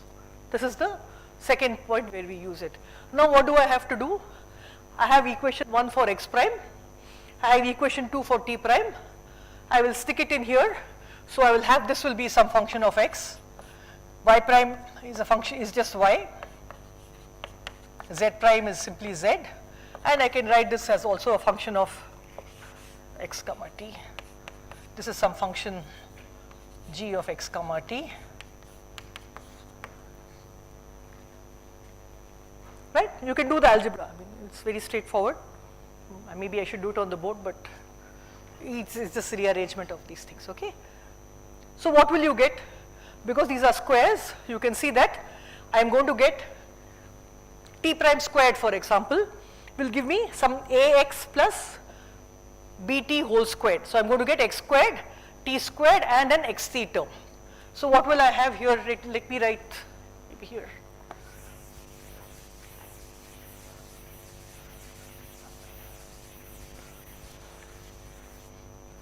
So my first equation is x squared plus y squared plus z squared minus c squared t squared equal to 0 in sigma, and in the second one I will get some a x squared plus y squared plus z squared plus b t squared plus c xt equal to 0, right? Because when you substitute you will get x squared, t squared, xt, all those terms will come. So what do you have to do? A is equal to 1, b is equal to minus c squared, and c is equal to 0. You have to do that. What will you solve for? You will solve for k and k prime. Very standardly you will solve for k and k prime, and you will get k is equal to k prime is equal to 1 by root of 1 minus v squared by c squared. You can, maybe if there's a tutorial session you can do it, or you can just take 2 minutes to work it out yourself. Okay, this is the transformation law. Is it clear? So that means if I now write it down nicely here,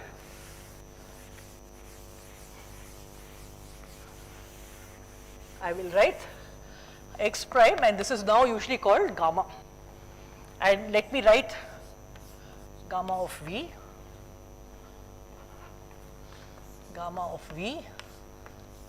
x minus vt, and if you substitute all the stuff that I solved for t prime, all this equation which I just rubbed off, I have Ct prime is equal to the same gamma v into, if you want to put the C,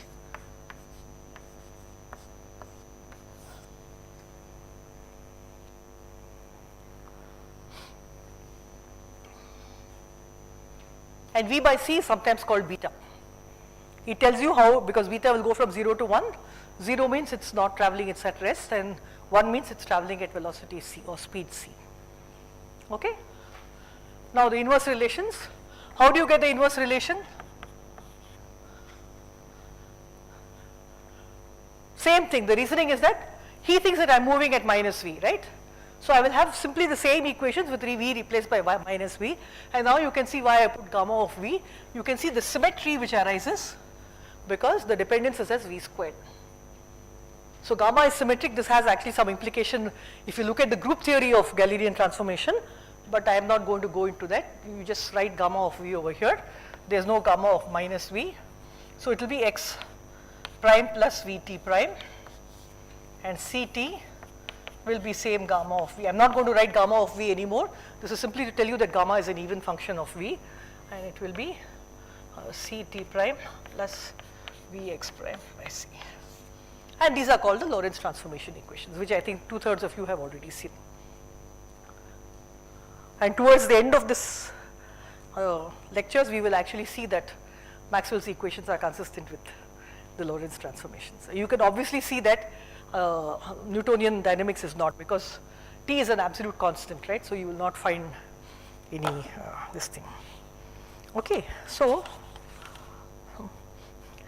I have written in my notes that this lecture series will not discuss any experiments that led to these developments, but I guess you have realized it by now. So, okay.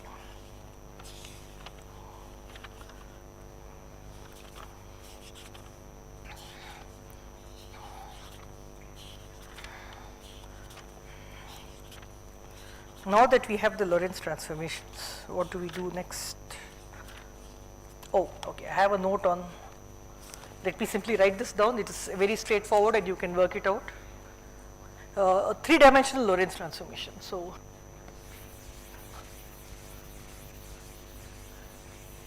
we will come back to these 4 vectors maybe in the next or next to next class. So this is in 1 dimension. It was moving only along the x direction. So 3-dimensional Lorentz transformation. So same thing, you have to say the same thing. The 2 frames match at t equal to t prime equal to 0, and it is moving with respect to the other frame by velocity v, etc., and so on and so forth. But now the velocity is the vector v, because it can be in arbitrary direction. So the obvious thing to do is, the frames are moving not parallel to each other in the x direction, but in arbitrary direction. So the first thing you will do is, you will find the components of the vectors which are parallel to and perpendicular to this velocity. So the ones which are parallel to this velocity will behave like the 1D transformation, and the perpendicular ones will not get transformed. So that's all we are going to do, and just let me write them down. So we have, so R parallel is the parallel component of this position vector of x, y, z is gamma times R parallel minus Vt, and gamma, what will gamma perpendicular be? Sorry, R perpendicular will be, what will happen to the perpendicular component? Exactly, it will stay the same, exactly like this, right? These were the perpendicular components, except they had names of y and z. Now whatever it is, R perpendicular is a 2-dimensional vector, right? There are 2 perpendicular components, they will remain the same. So they will remain as R perpendicular. So I am just writing R this way to distinguish from gamma. I realize it looks the same. And what will T prime be?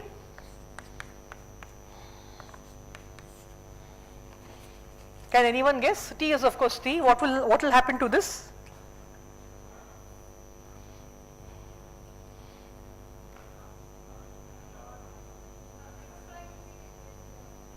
Sorry, who said that? Can you repeat it?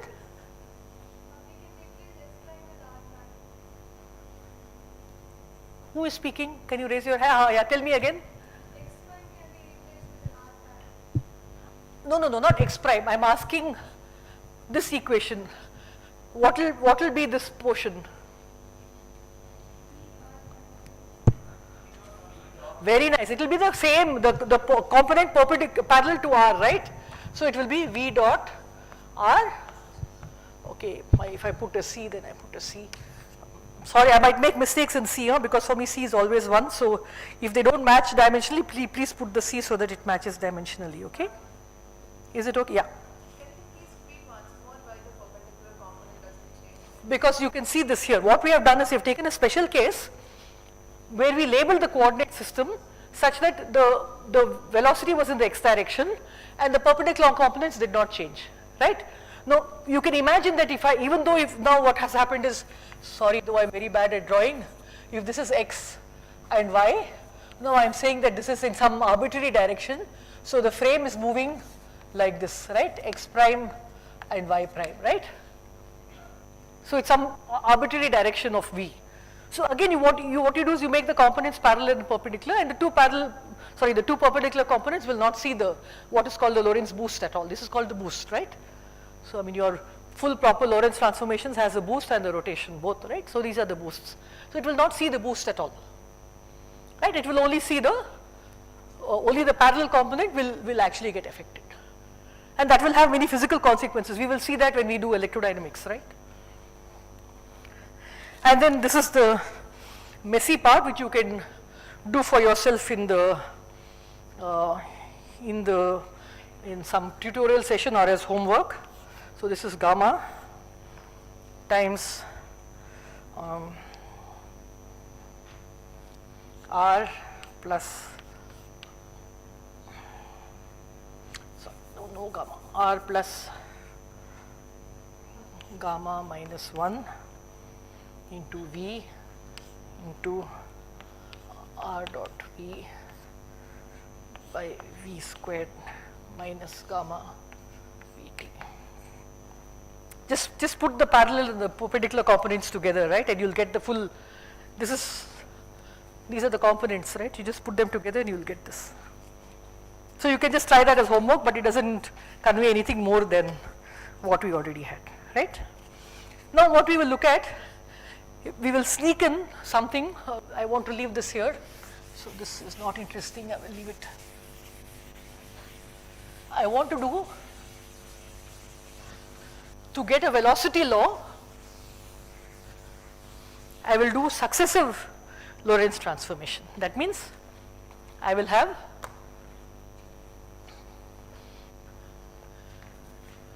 sigma to sigma prime to sigma double prime. I'll call this velocity V and I'll call this velocity W. So I'm applying successive Lorentz transformations. Okay, and then after that I will stop and give you some interpretation because we are just looking at equations. Okay. So the first thing is, let's look at this. So the coordinates are x, y, z, t, x prime, t prime, x double prime, t double prime. I guess there is no difficulty with that, right? And then at origins of all coincided at t equal to t prime equal to t double prime equal to 0, right? So see, you must understand, when we say origins match, we can always define the origin of our coordinate system, right? So we choose to define the origin at the point t equal to t prime equal to t double prime equal to 0. And then Einstein will spend an entire chapter, and many people have spent entire chapters on what is the meaning of this. Can you actually synchronize clocks in two different frames? And it leads to a lot of paradoxes, and you can read all about them. Now with Google, you don't need a teacher, you can go and look it all up. So we will only give you Blackboard lectures, and you can look at nice animations online, okay? Fine. So what do you have? What will be the transformation? What will x double prime be?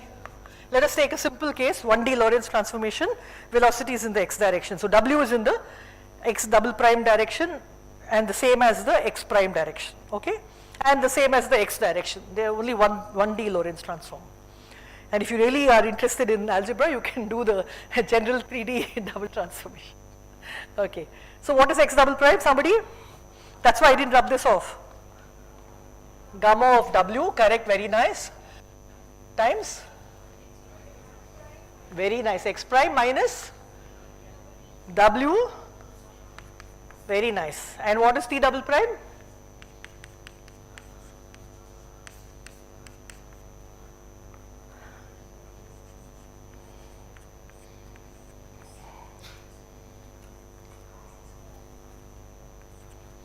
Yeah, c squared, okay, something will come there, okay. And y double prime is y prime, which will be y and z double prime. Now what will you write for x prime and y prime? What is x prime in this equation? What is x prime? Very nice, gamma v into x minus vt, right? Minus w gamma v into t minus vx by c squared, right? And this also you can write. What will you get? I think what I would like to do at this point is give you 5 minutes, work it out in your notebook and somebody tell me what the answer is. We have this double substitution, right? So I just want you to write only for x double prime. Once you know x double prime, t double prime will follow. So I have gamma v gamma w x minus vt minus w times gamma v gamma w into t minus vx by c squared, and so you must combine all the terms, right? So as you keep writing, I will give you hints. Don't substitute for gamma v gamma w.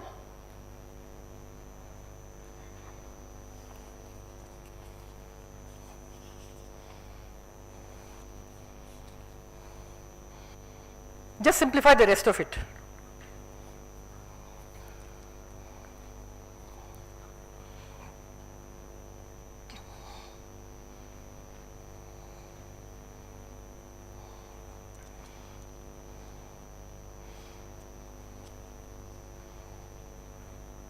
I mean, that should just take you 1 minute, right, to just collect the terms. You're just collecting the terms, right?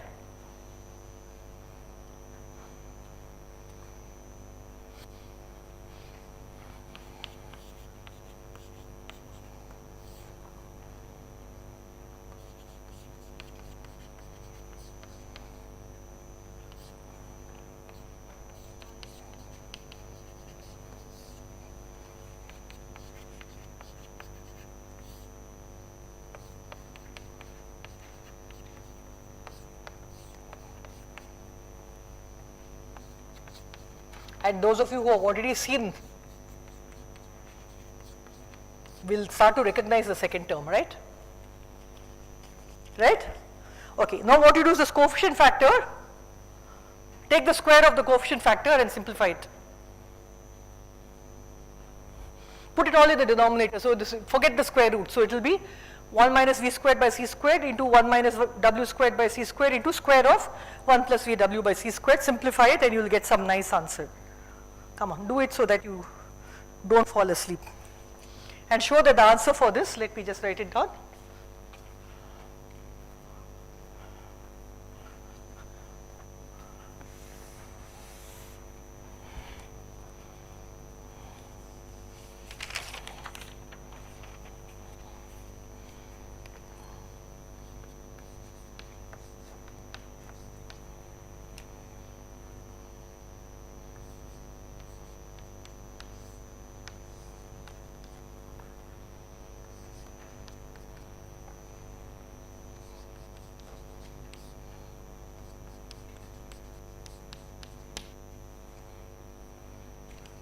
Did everyone get this? I'll wait another minute.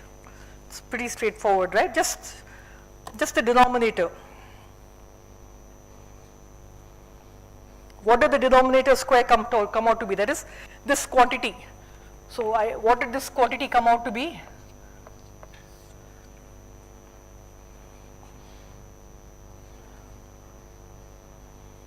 I squared it all and then we can put a square root of it, right?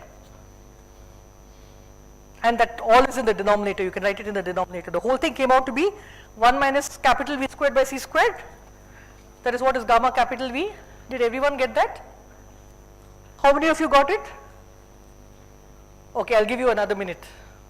Please try.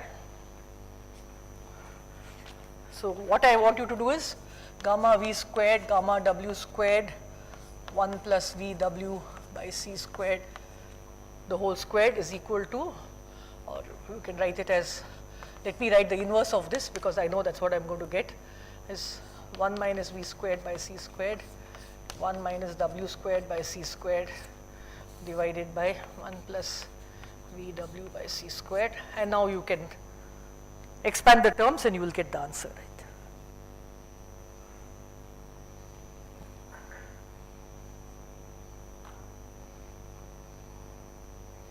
I want you to try it. It's just a lot of algebra, so you'll feel nice and happy when you get this answer. So you can already see that this structure is here, right? X is here X, T is here T, and V plus W by 1 plus VW by C squared is V. So this whole square bracket is here in this. So this whole thing just reduces to gamma V. That is what I want you to show, right? So what does this look like? I have two successive Lorentz transformations of velocities V and W, and it looks like a single transformation, not of V plus W, which is what Newtonian or Galilean relativity would have given you, but it is the combination V plus W by 1 plus VW by C squared. Is this clear to everybody? If I first push you by V and push you by W, you don't get pushed by V plus W, but actually V plus W by 1 plus VW by C squared. And why is this important? What happens when V and W are both C? What is capital V when V and W are both C? C, right? Capital V is C. So this takes into account the fact that you cannot travel at a speed greater than C. Whatever you do, if the maximum of V and W can only be C, and the sum of the two velocities will be in such a way, they will combine in such a fashion that they will add like this, so that the sum can never exceed, that is the relativistic sum can never exceed C. Okay? So you will not have absurdities like if I am traveling at 1 meter per second and then the light wave is going past me, then I travel at 1 plus C. No, I don't travel like that at all, right? I always travel not more than velocity C with respect to any observer. And no observer travels with respect to me at any velocity greater than C. When I say velocity, I mean speed. So this is one of the major consequences of Lorentz transformations and what is incorporated into the special theory of relativity. Nothing can travel faster than the speed of light. So light vectors are the fastest, and therefore I have rubbed it out. Anything, and we will come to that when we talk about mass energy equivalence, which is also Einstein's work. We will show how massive objects can only travel less than the speed of light, and only exactly massless objects like the photon can travel. Photon is a quantum of light, so it will travel at the speed of light, okay, and nothing can exceed that. Somebody is asking a question? Oh, outside? Okay. Is this fine? So now you see we have got the law of addition of velocities. You could have done it, see there are many ways to derive all these things. You could have started with one velocity and then, with position x prime and then time t prime, and you can define velocity as dx by dt and dx prime by dt prime, and all of them should give you the same answer, okay?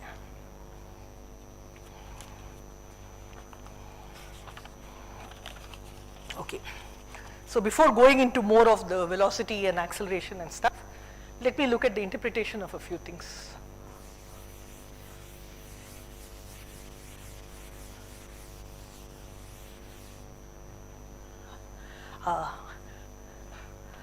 Gayatri, I can hear you here. I think you're close to some monitor. Yeah, sorry. Yeah. Okay. So some of the consequences of special relativity.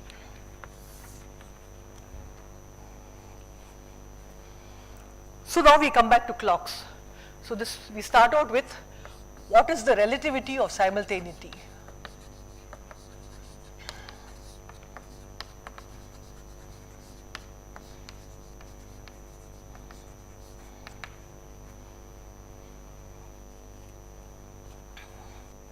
So what does this mean?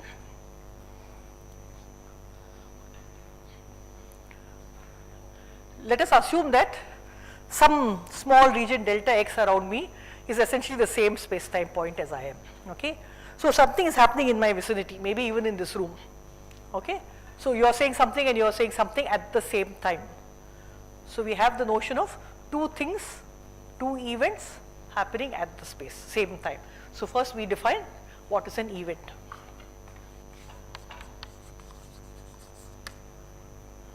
When somebody switches on the light and the light beam actually reaches my eye, that is one event, right?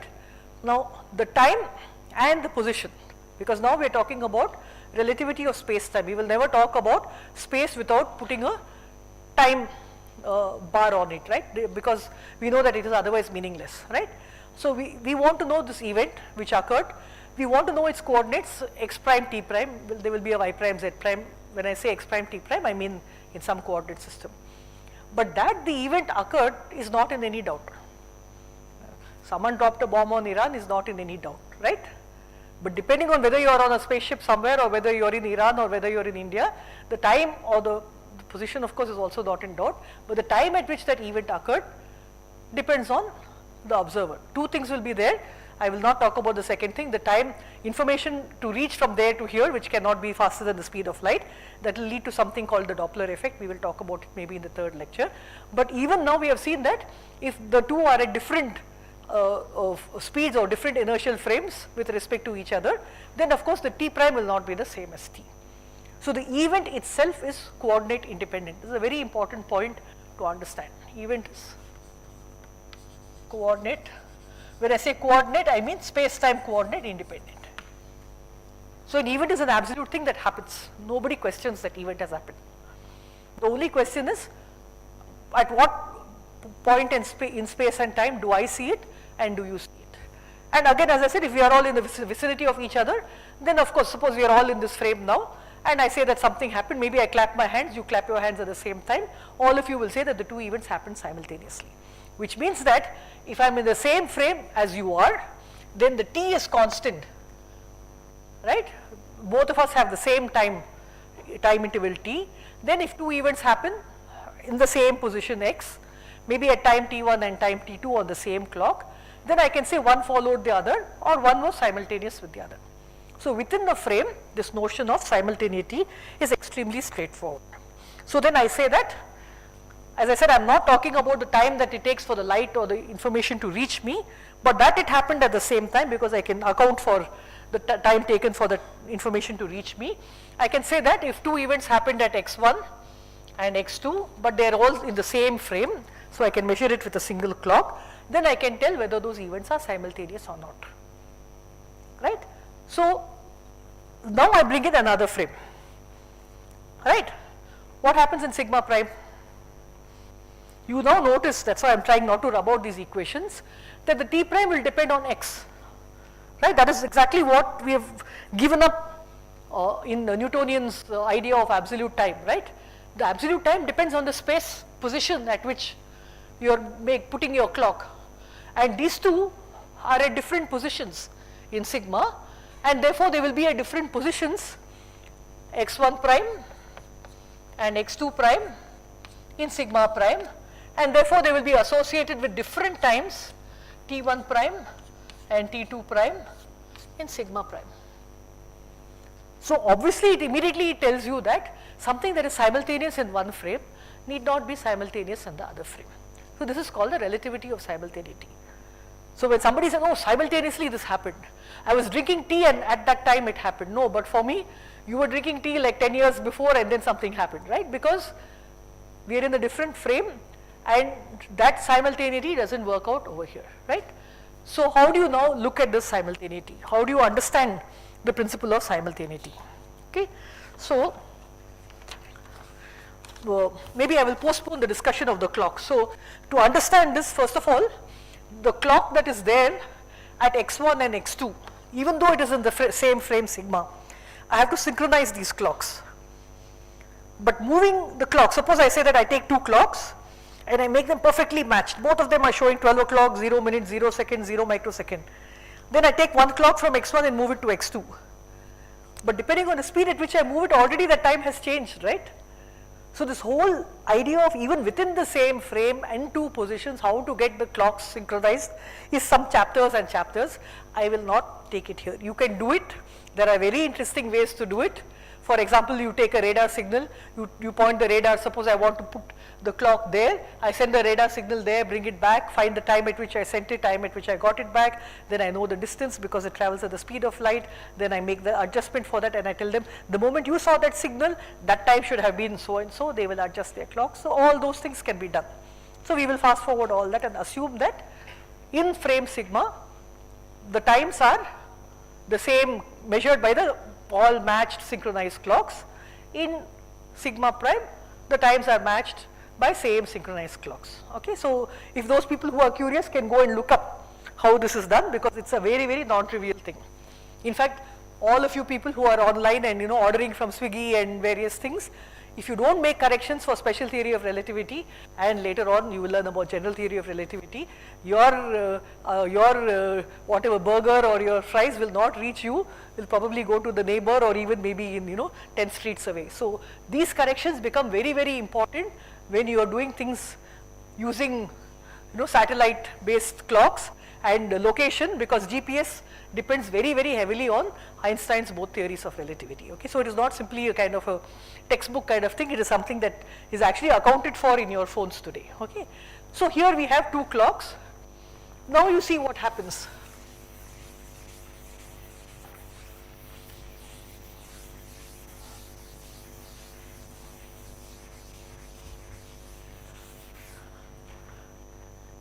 So one, we have understood that one consequence is that things which are simultaneous in one frame need not be simultaneous in the other frame, but there is something else, the times themselves, as we can see, because now you had one clock to measure this and now we need two clocks to measure those events. Okay, and now we will see immediately that there is a further consequence, and this is the dilation of time.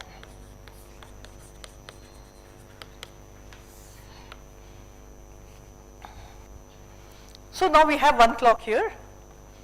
Let us say it keeps going tick, tick, tick, and I have a time interval in frame sigma. Let me call it T2 minus T1.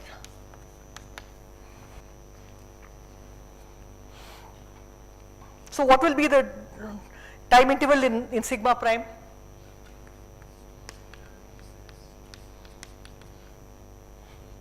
T2 prime minus T1 prime. But what is T2 prime and T1 prime in terms of T2 and T1?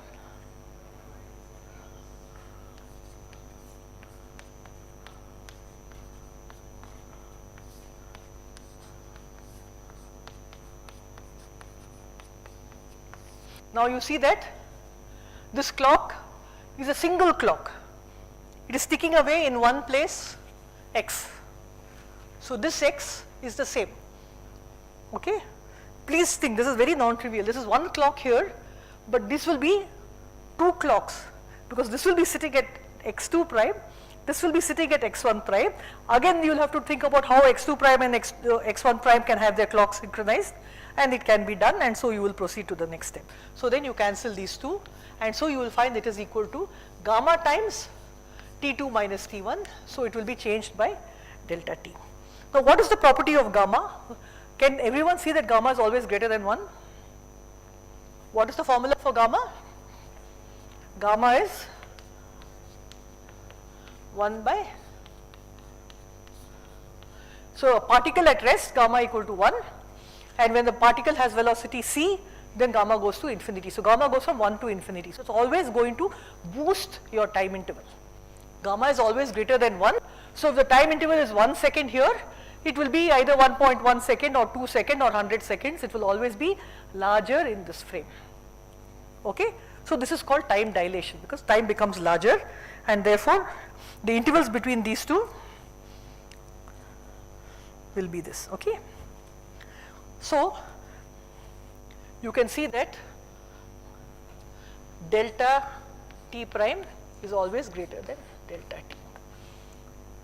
So the frame in which the clock is at rest, this time it is sigma, because I put it at x and I didn't move it at all, always has the shortest time interval, and that shortest time interval has a name. It is called the proper time, and sometimes it is written as tau.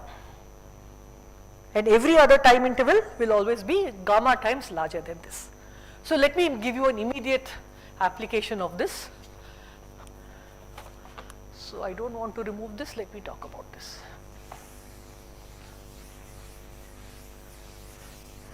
So I don't know how many of you read science news.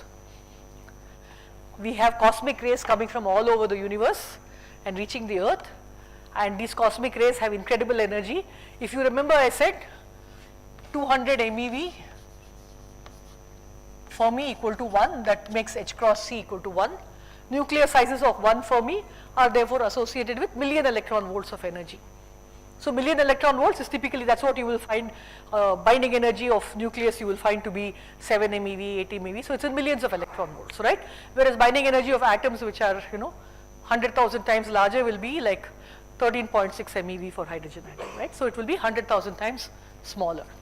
So if you look at GeV, it is 1000 times an MeV, and if you look at TeV, it is 1000 times that, and if you look at PeV, it is 1000 times that, and if you look at EeV, it is 1000 times that, and so PeV and EeV energies of cosmic rays have been seen in detectors. So that's huge energy coming in from cosmic rays are mostly protons, up to iron has been seen, but mostly protons, and these protons come with these enormous energies, hit Earth's atmosphere, which is mostly nitrogen, and then become pions. I hope you've all heard about pions in your nuclear physics courses, and then these will decay to produce something called muons.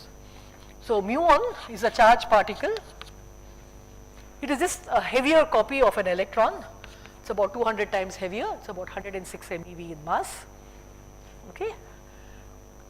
And because these particles have such high energies, their velocities are very high. That comes from Heisenberg uncertainty principle, high energies, high velocities, okay. And then you will find that therefore the particles they decay into, these muons, also come with very high energies.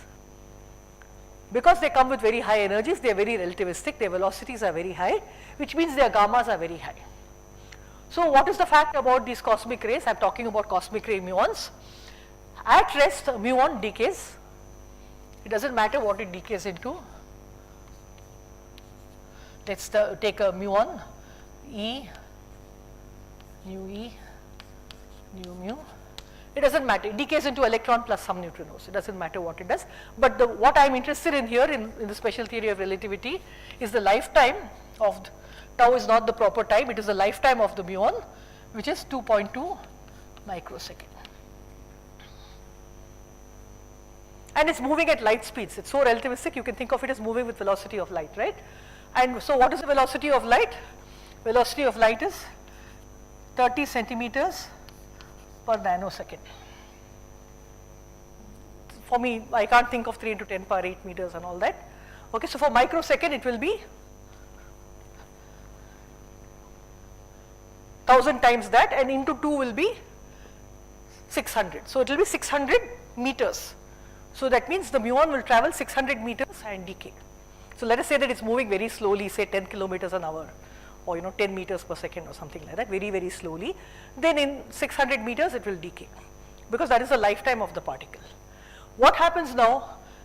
It will get boosted, this will get boosted by a factor gamma, because it is coming relativistically with respect to the observer who is stationary on Earth, right? So what will happen? What will become the lifetime?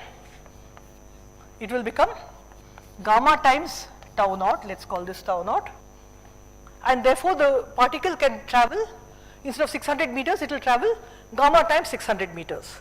So if gamma is 10, then it will travel 6 kilometers. If gamma is 20, it will travel 10 kilometers, and the whole height of the atmosphere is about 15 kilometers.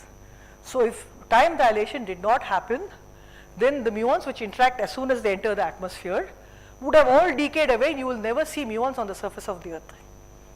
On the other hand, we see how many muons?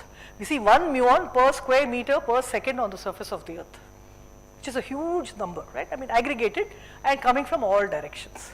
So you see that these muons have survived. So this is completely out of scale, the surface of the Earth, and 10 kilometers in height is, let me think of a average density atmosphere. So you can see that anything which has something like 10 gamma, 20 gamma is going to reach the Earth before it decays. So this is one of the evidences for time dilation, And not only the evidence for time dilation, you can do a little bit of simple geometry. The atmosphere is usually taken to be 15 kilometers in height, which means that if you look at it as a function of theta, the angle at which it's entering, when theta is 90, this comes to about 400 kilometers. So that means it is about 30 times longer lengths, right? So that means the energies that you will see in the vertical direction, low energies, they would have all decayed away. You will not see the low energies coming from the horizontal direction. So you can compute, for any of you who is interested, as a function of theta, what is the lowest energy particle that you will see at different angles, and that has been actually observed, and Lorentz transformation for time dilation has actually been verified in muons. So that is a very beautiful example of actually seeing the effects of special theory. So the muons that you would never ever have seen if time dilation did not happen are actually seen, and in fact their distribution depends on the distance they travel through the atmosphere before they reach the earth. So that is one example of time dilation. Now, just as time dilates, we will look at length contraction. So when time dilates, length contracts. It's a very important reason. I will come to it later. If I forget, please remind me.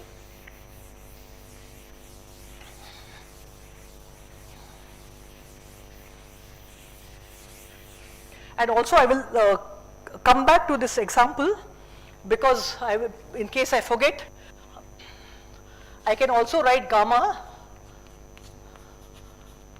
We will come to this when we come to some other chapter, when we talk about kinematics and dynamics of moving bodies, when we have a body of mass m with energy E. Okay. So let's just remind me to talk about that later. So this is called the Lorentz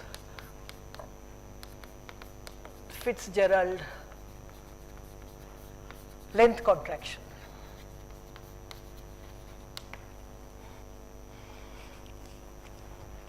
So you have to do the same blah blah. Now you have something which is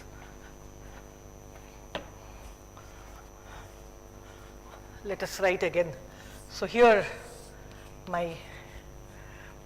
so again I have 2 dimensions only because I can't draw more than that. This is my origin, this is sigma, therefore x and y is sigma. Sigma prime is moving with velocity v with respect to this. Okay, and then I have a fish. This is my fish. I hope you don't mind the fish. And then, so this is x1, and now we know that x1 has no meaning, so I have to put x2, t2. Okay. If I want to measure the length of this fish, then I have to measure the 2 ends at the same time. Because if I measure say the back end of the fish here, and then after it has moved say 10 kilometers away, I measure the front end, then I will say the fish was 10 kilometers long, which is ridiculous, right? So that means I have to tell the people in x1 and x2, see again and again this notion of time and space, to be very careful about whether something is possible or not in special relativity, right? So in order to measure the length of this fish in this lab frame where it is moving, say maybe with velocity u or whatever, you have to measure x1 and x2, the front end and the back end with a ruler or something like that, but at the same time. So you have to synchronize your clocks, tell your friend who is sitting at x2, now measure it at this time. And then both of you measure it at that time, and then you get its length L, which is x2 minus x1. Okay, but this fish now, I can go to a frame which is moving along with the fish. So when it's moving along with the fish, so let us say this fish is moving at some velocity v, so that now is sigma prime. So that means it is at rest in the frame sigma prime, right? So in the frame sigma prime, my fish will look like this, and it is at rest at x1 prime. Now you see it will be at x1 prime t1 prime and x2 prime t2 prime. Why is it like this? Because we talked about the relativity of simultaneity. The moment x1 is not equal to x2, t1 prime is not equal to t2 prime. And so what happens, there are so many difficulties here. I cannot just measure, because I have to now know in advance what is t1 prime and t2 prime to measure x1 prime and x2 prime, blah blah blah. But then you have to think of something logical. This fish is at rest. I can measure it at any time, T1 prime, T2 prime, T3 prime. I can measure the back end and the front end. Since it's at rest, I'll always get the right answer, right? So this is the thing that we have to think about. Now we'll write the equations and see. So what do we have? Obviously, what is x1 prime? By now everyone is tired of writing this equation.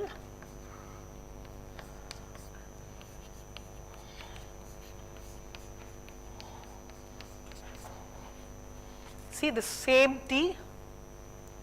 In the earlier example of time dilation, we had this clock at the same x. For length contraction, we have the fish at the same t, the measurement of the front and the back end. And obviously x2 minus x2 prime is equal to the length L prime, and x2 minus x1 is equal to the length L. And so the length, let's call it L naught, is equal to x2 minus x1. And so we'll find L prime is equal to L naught by gamma. Just do this thing, right? So you can see that gamma is greater than 1, so the length gets contracted because gamma is in the denominator.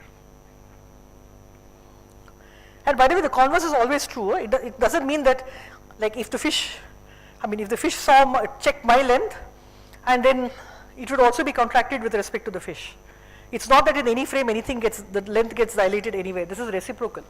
It will be divided by gamma in all frames. So if I'm in this rest frame, then the person who is measuring me will always find length contraction, right? Is this right? Of course, there is a long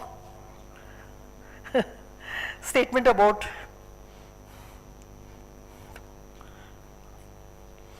what the fish would think, because the fish will say it's not fair, you're measuring me at different times, right? And he doesn't know that it's at rest, so how do you actually convince the fish? You can think about that. See, there are many paradoxes like this. You understand what I'm saying, right? In this frame, for example, the fish doesn't know whether it's at rest or not, but I know that the fish is moving, so I ensure that I'm measuring both ends at the same time. But now I'm measuring both ends at different times, the fish is complaining, no? How can you measure me at different times and say that this is the correct length? So you have to now find a way to convince the fish. So you can think about it. Okay. So now, okay, I will move this to a different time. I will not talk about this because Doppler effect, I don't think I have time for doing that. I will maybe just quickly tell you something about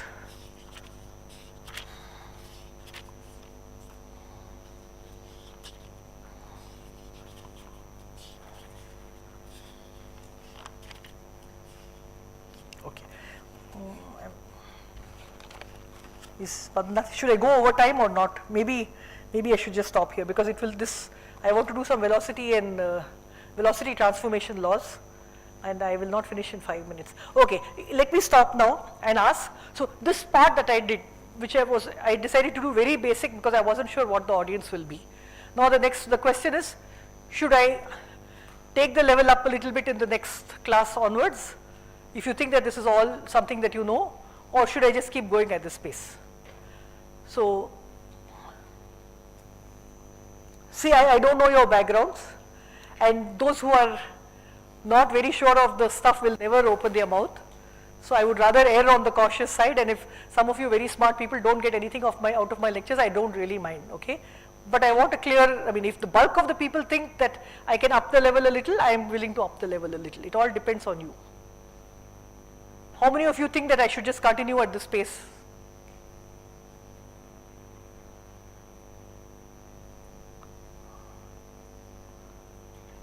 Okay, how many of you think that I can increase the level from next class onwards? Oh God, it's almost equal. 19, okay. Go ahead at this, okay, he is the vote caster, so okay.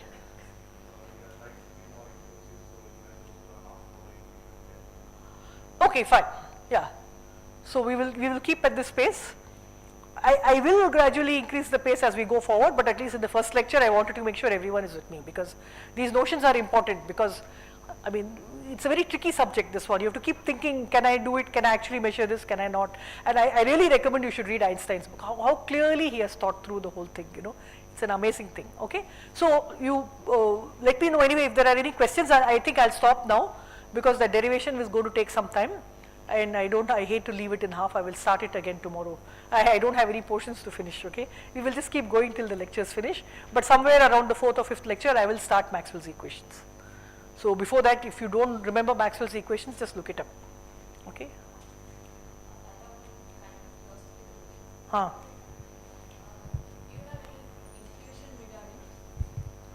Where you feel the speed of light is constant in vacuum. Why the speed of light is constant? Yeah, you have any intuition kind of example? It's a None of us had postulate. any intuition until Einstein came up with it, right? I mean, there was this whole huge, I mean, why were Michelson and Morley's experiments? See, whenever you don't get any result in the lab, your teacher gives you 0, right?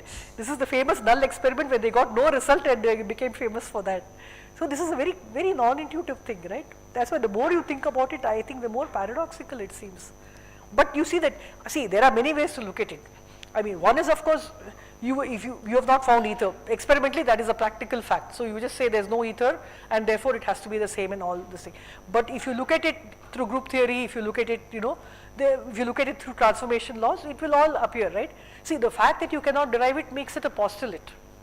The moment something is a postulate, it means that you cannot derive it. You just feel that this is, I mean, everything is consistent when you include this.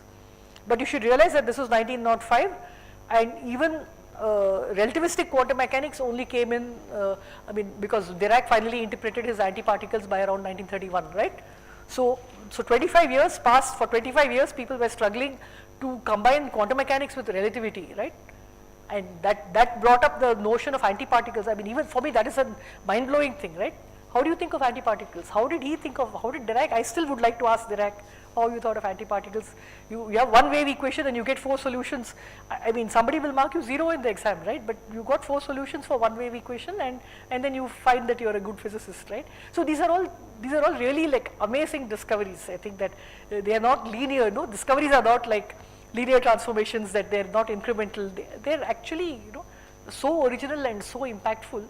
I mean, maybe other people have intuition about it, but I think there were hints. I think Maxwell's equations, the correction to the original Ampere's correction, all that, you know, and the fact that electrodynamics and transformation laws in electrodynamics, because Faraday talked about moving objects, right?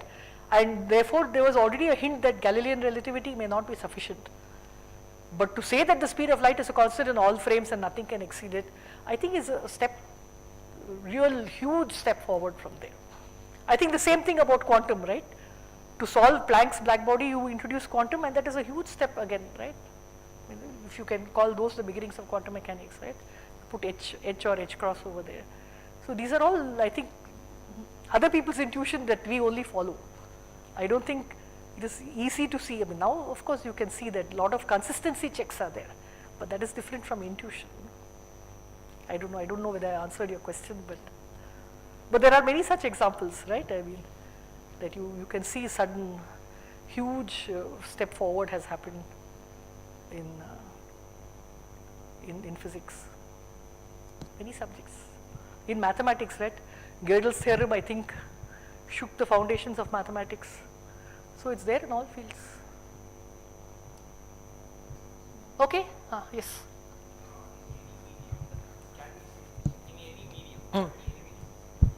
Am I audible enough? Yeah. So, like in any medium, so can we say that we can never cross the speed of light? Is it applicable to like in any general medium? Yes. So in the Lorentz transformations, we used it for vacuum, so we kept C. So if it is for any medium, we'll that's what I said. You solve it in school. No, in high school, refractive index of water is 1.33, which means that the speed of light is 1.33 times less than in vacuum, right? So we can replace it C with that values, right? So that's you don't replace C with that value. It depends on how you can solve Maxwell's equations. You don't need to write refractive index. That is in high school. You can actually solve Maxwell's equations with boundary conditions, match them, and get refractive index is like a average potential effect, right? You can actually solve the whole thing using Maxwell's equations and get the same answer, where you will find that the quantity which you expect to be C will be replaced by C times N, right? I mean, C by N, sorry. So you don't need to call it, you just think of it as a velocity of light. It's a convenience, right? You know that frequency of light and wavelength of light are very different objects, because E is equal to h nu, that has never changed.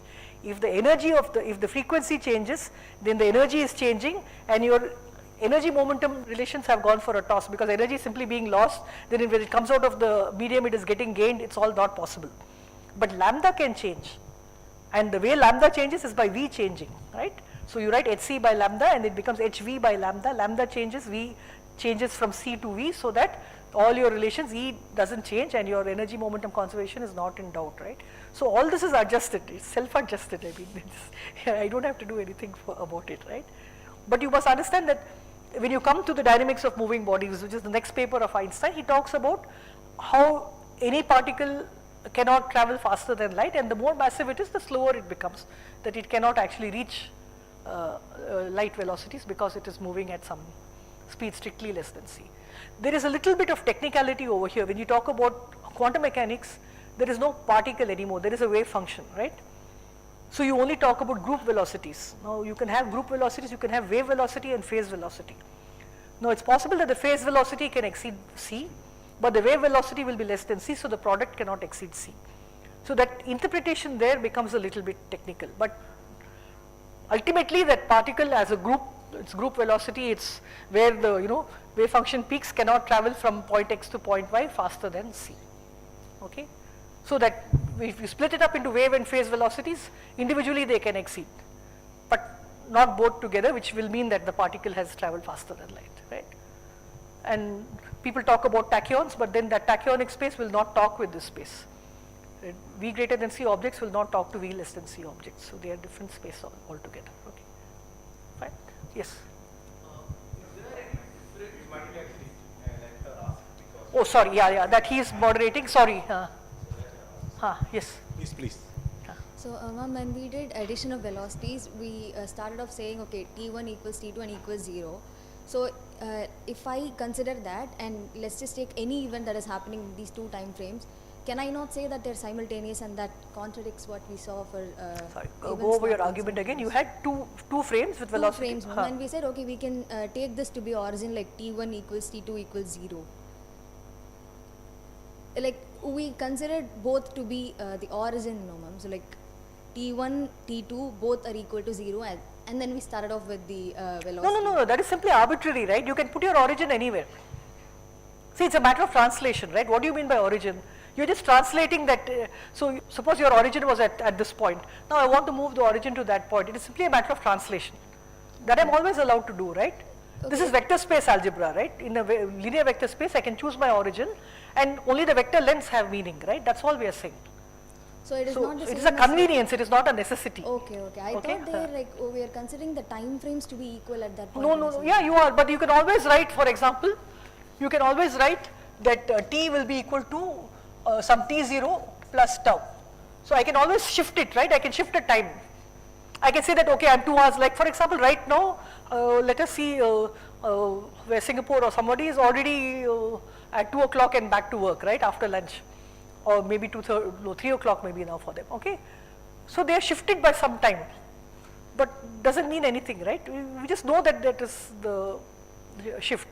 This is also true in Galilean relativity, right? I can think of two frames related by a rotation, by a translation, because I can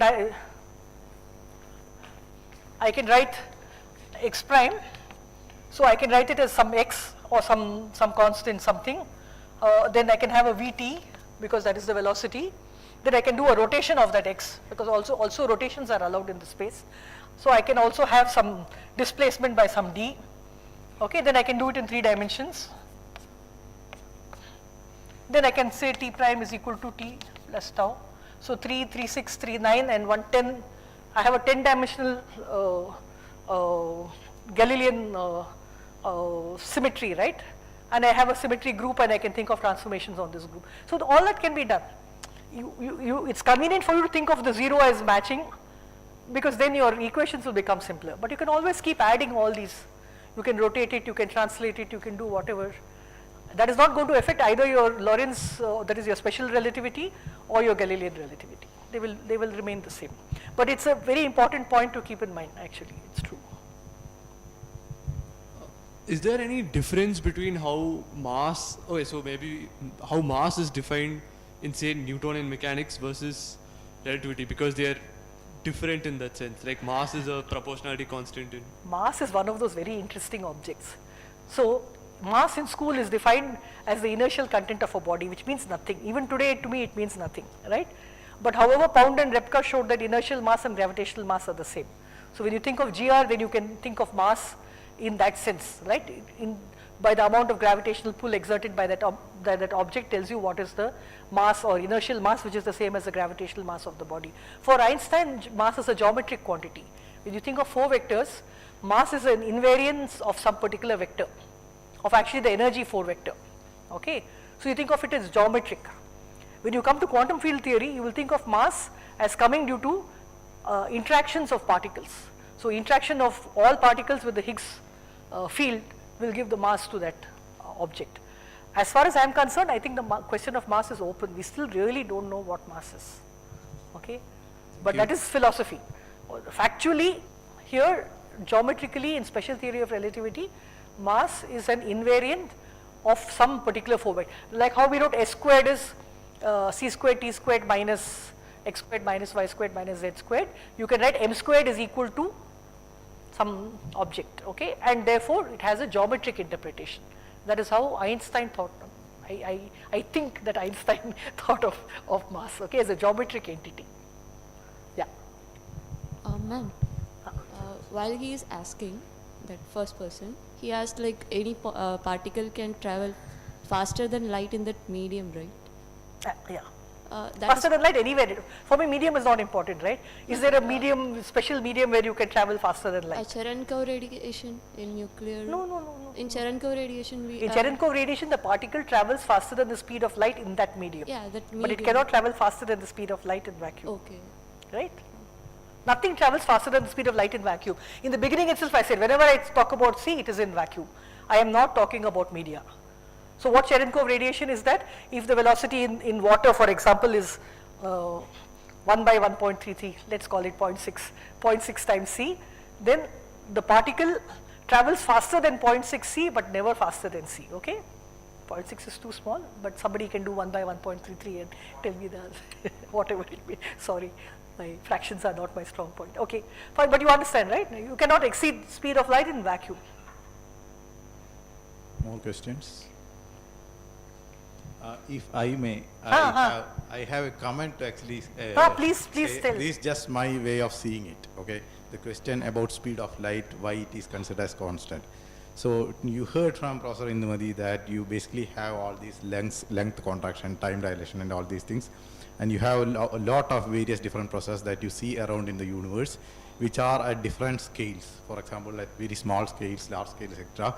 And for each of these scales, you need some measure or some scale to actually measure all of these things. Now, if you want a single universal scale to measure all of these things, that is actually the speed of light. So the way Einstein put it, this is my way of seeing it. So the way Einstein says that speed of light is constant means that that is a single universal scale with which you can measure any other things. So if that is a single universal scale, you keep that as constant, and every other process comes under its dictation. So this is the way I see the statement that speed of light is a constant. So you can actually leave away the philosophical idea behind speed of light being constant and consider it as a single universal scale that helps you understand every process in the universe. If you want to add more philosophy, the fact that the universe is finite, both in space and time, right? So, okay, let's stay to physics. The physics is hard enough without going to the philosophy. So, if there are no more questions, then we have our lunch outside. Anything to say? You have questions? Oh, 1 second, there's a question. What does the universe being finite have to do? How does it have to do with the speed of light? See, the thing is, I cannot see beyond causality, right? Yeah, but like that is what I can observe. Right? Any information that I get cannot travel faster than the speed of light. I can only see a finite universe, right? But like that doesn't mean that the universe itself. You can always speculate things outside that. Yeah, that is always up to you. but whatever is observable universe is within the dictation of the fact that speed of light is constant. Maybe if there was no plasma, we You would know that the universe is 13.71 billion years old, right? Yeah. Universe is a finite lifetime. Yeah. Why do you say that as lifetime of this? Yes. Yeah. That's basically sort of, so you could see only till that region. That's because the light We see even lesser, but yeah. there could be something beyond. I'm not saying actually you are wrong. There Yeah. could be something beyond, but we don't know. We will never know, that's what I'm saying. So it is for us as good as saying that the universe is finite. I mean, see, that's what I say. See, there are questions of philosophy, especially in relativity, but we will try to look at the physics as, no, I'm serious, because it's actually interesting to speculate. I'm not telling you not to speculate. And I think within the physics outlines itself, there are many things to understand. For example, synchronization of clocks is a very big question, right? How do you actually synchronize? There are satellites out in space. And obviously we have synchronized, like our Indian satellites are at Indian Standard Time. How do we make that this thing, right? You have to make those corrections. It has to be done in some way. These are all actual practical difficulties. And those are actually exotic enough for us to think about in the first place. Speculations can always be there. But I feel that within this field, the number of paradoxes, the number of technical subtleties that are there are already enormous. And I am in fact not an expert. I just agreed to teach these lectures and I don't just work in one this more field. question. Like right now we know from like CMB anisotropies that like whatever size, like some stuff about like universe around us, like that it was like it had to be like whatever we see had to be like causal and stuff, because like the anisotropies you can like say that there was causality there. But like how do we know that, like let us say if I probed something beyond whatever we see in CMB, I would still like see structures like that, let us say. Like let us say we got a way to like probe to as far as we want. So like it wouldn't like it is possible that like we might not get similar, like when I look much further beyond like CMB in some way. We don't get any causal structure there. What I will tell you is that if you have a huge mass concentrated at the center as it is in the Big Bang, then your speeds are all shot to hell, right? For your photon to actually go past will take infinite amount of time. You don't need to go to the origin of the universe. You know that the center of the black hole itself is like that, right? Yeah. It will take you an infinite amount of time to fall into it, so you don't need to go back to the beginning of time. These are all things that remain as paradoxes, and people are trying to reinterpret the black hole through its horizon is something that is a very important step forward, right? Sorry for those who didn't, like little technical, but these are all things that people are thinking about, and people are trying to find solutions for it, and to then associate it with some microstates and look at entropy and all are actually very, very fundamentally new ideas, right, that have come maybe in the last 20 years or so. Small short question actually. Okay, ask.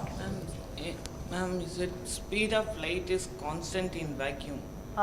We have another medium. I don't think that is good.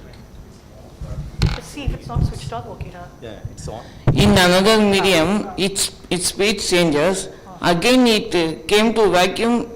The speed again go to speed of light. How it's happened? Because you can think of the whole medium. What is the medium? Like suppose the light is going through glass or water. That is what you do in school, right? So that medium contains atoms, it contains electrons, it contains charged particles. And if you look at modern explanations, now you know that light is a photon, which is actually the mediator of electromagnetic interactions, right? Whole of Maxwell's equations are electromagnetic equations, and the solutions of them are light waves, electromagnetic waves. When they are in the visible region, you call them light. When they are not in the visible region, the infrared, ultraviolet, whatever, X-rays, gamma rays, they are all electromagnetic radiation, right? So these are all just radiation which is interacting with the charged particles in the matter. So you can think of the charged particles in the material, they were electrons and your ions or whatever, as a huge potential through which this light is traveling, and because of that there is an effective speed of the light, and that is how the speed changes. When it is no longer in that potential, it's like you've seen particle in a well, right? So if the well height is finite, it can stay in the well, it can come out, it can tunnel out. If it has enough energy, it can jump out from the top. So it's like that. When it's no longer in the potential, it behaves like a free particle. When it is in the medium, it is like a not fully bound state, but it is actually interacting because of the potential of all those particles, right? Which make up the medium. So that is how you think of it. Thank you. Okay. Actually, if there are more questions, Professor Indumati is anyway here, so you can approach her anytime. Now let's go for lunch and reconvene at 2:15. Okay. Thanks, Professor. Yeah, thank you.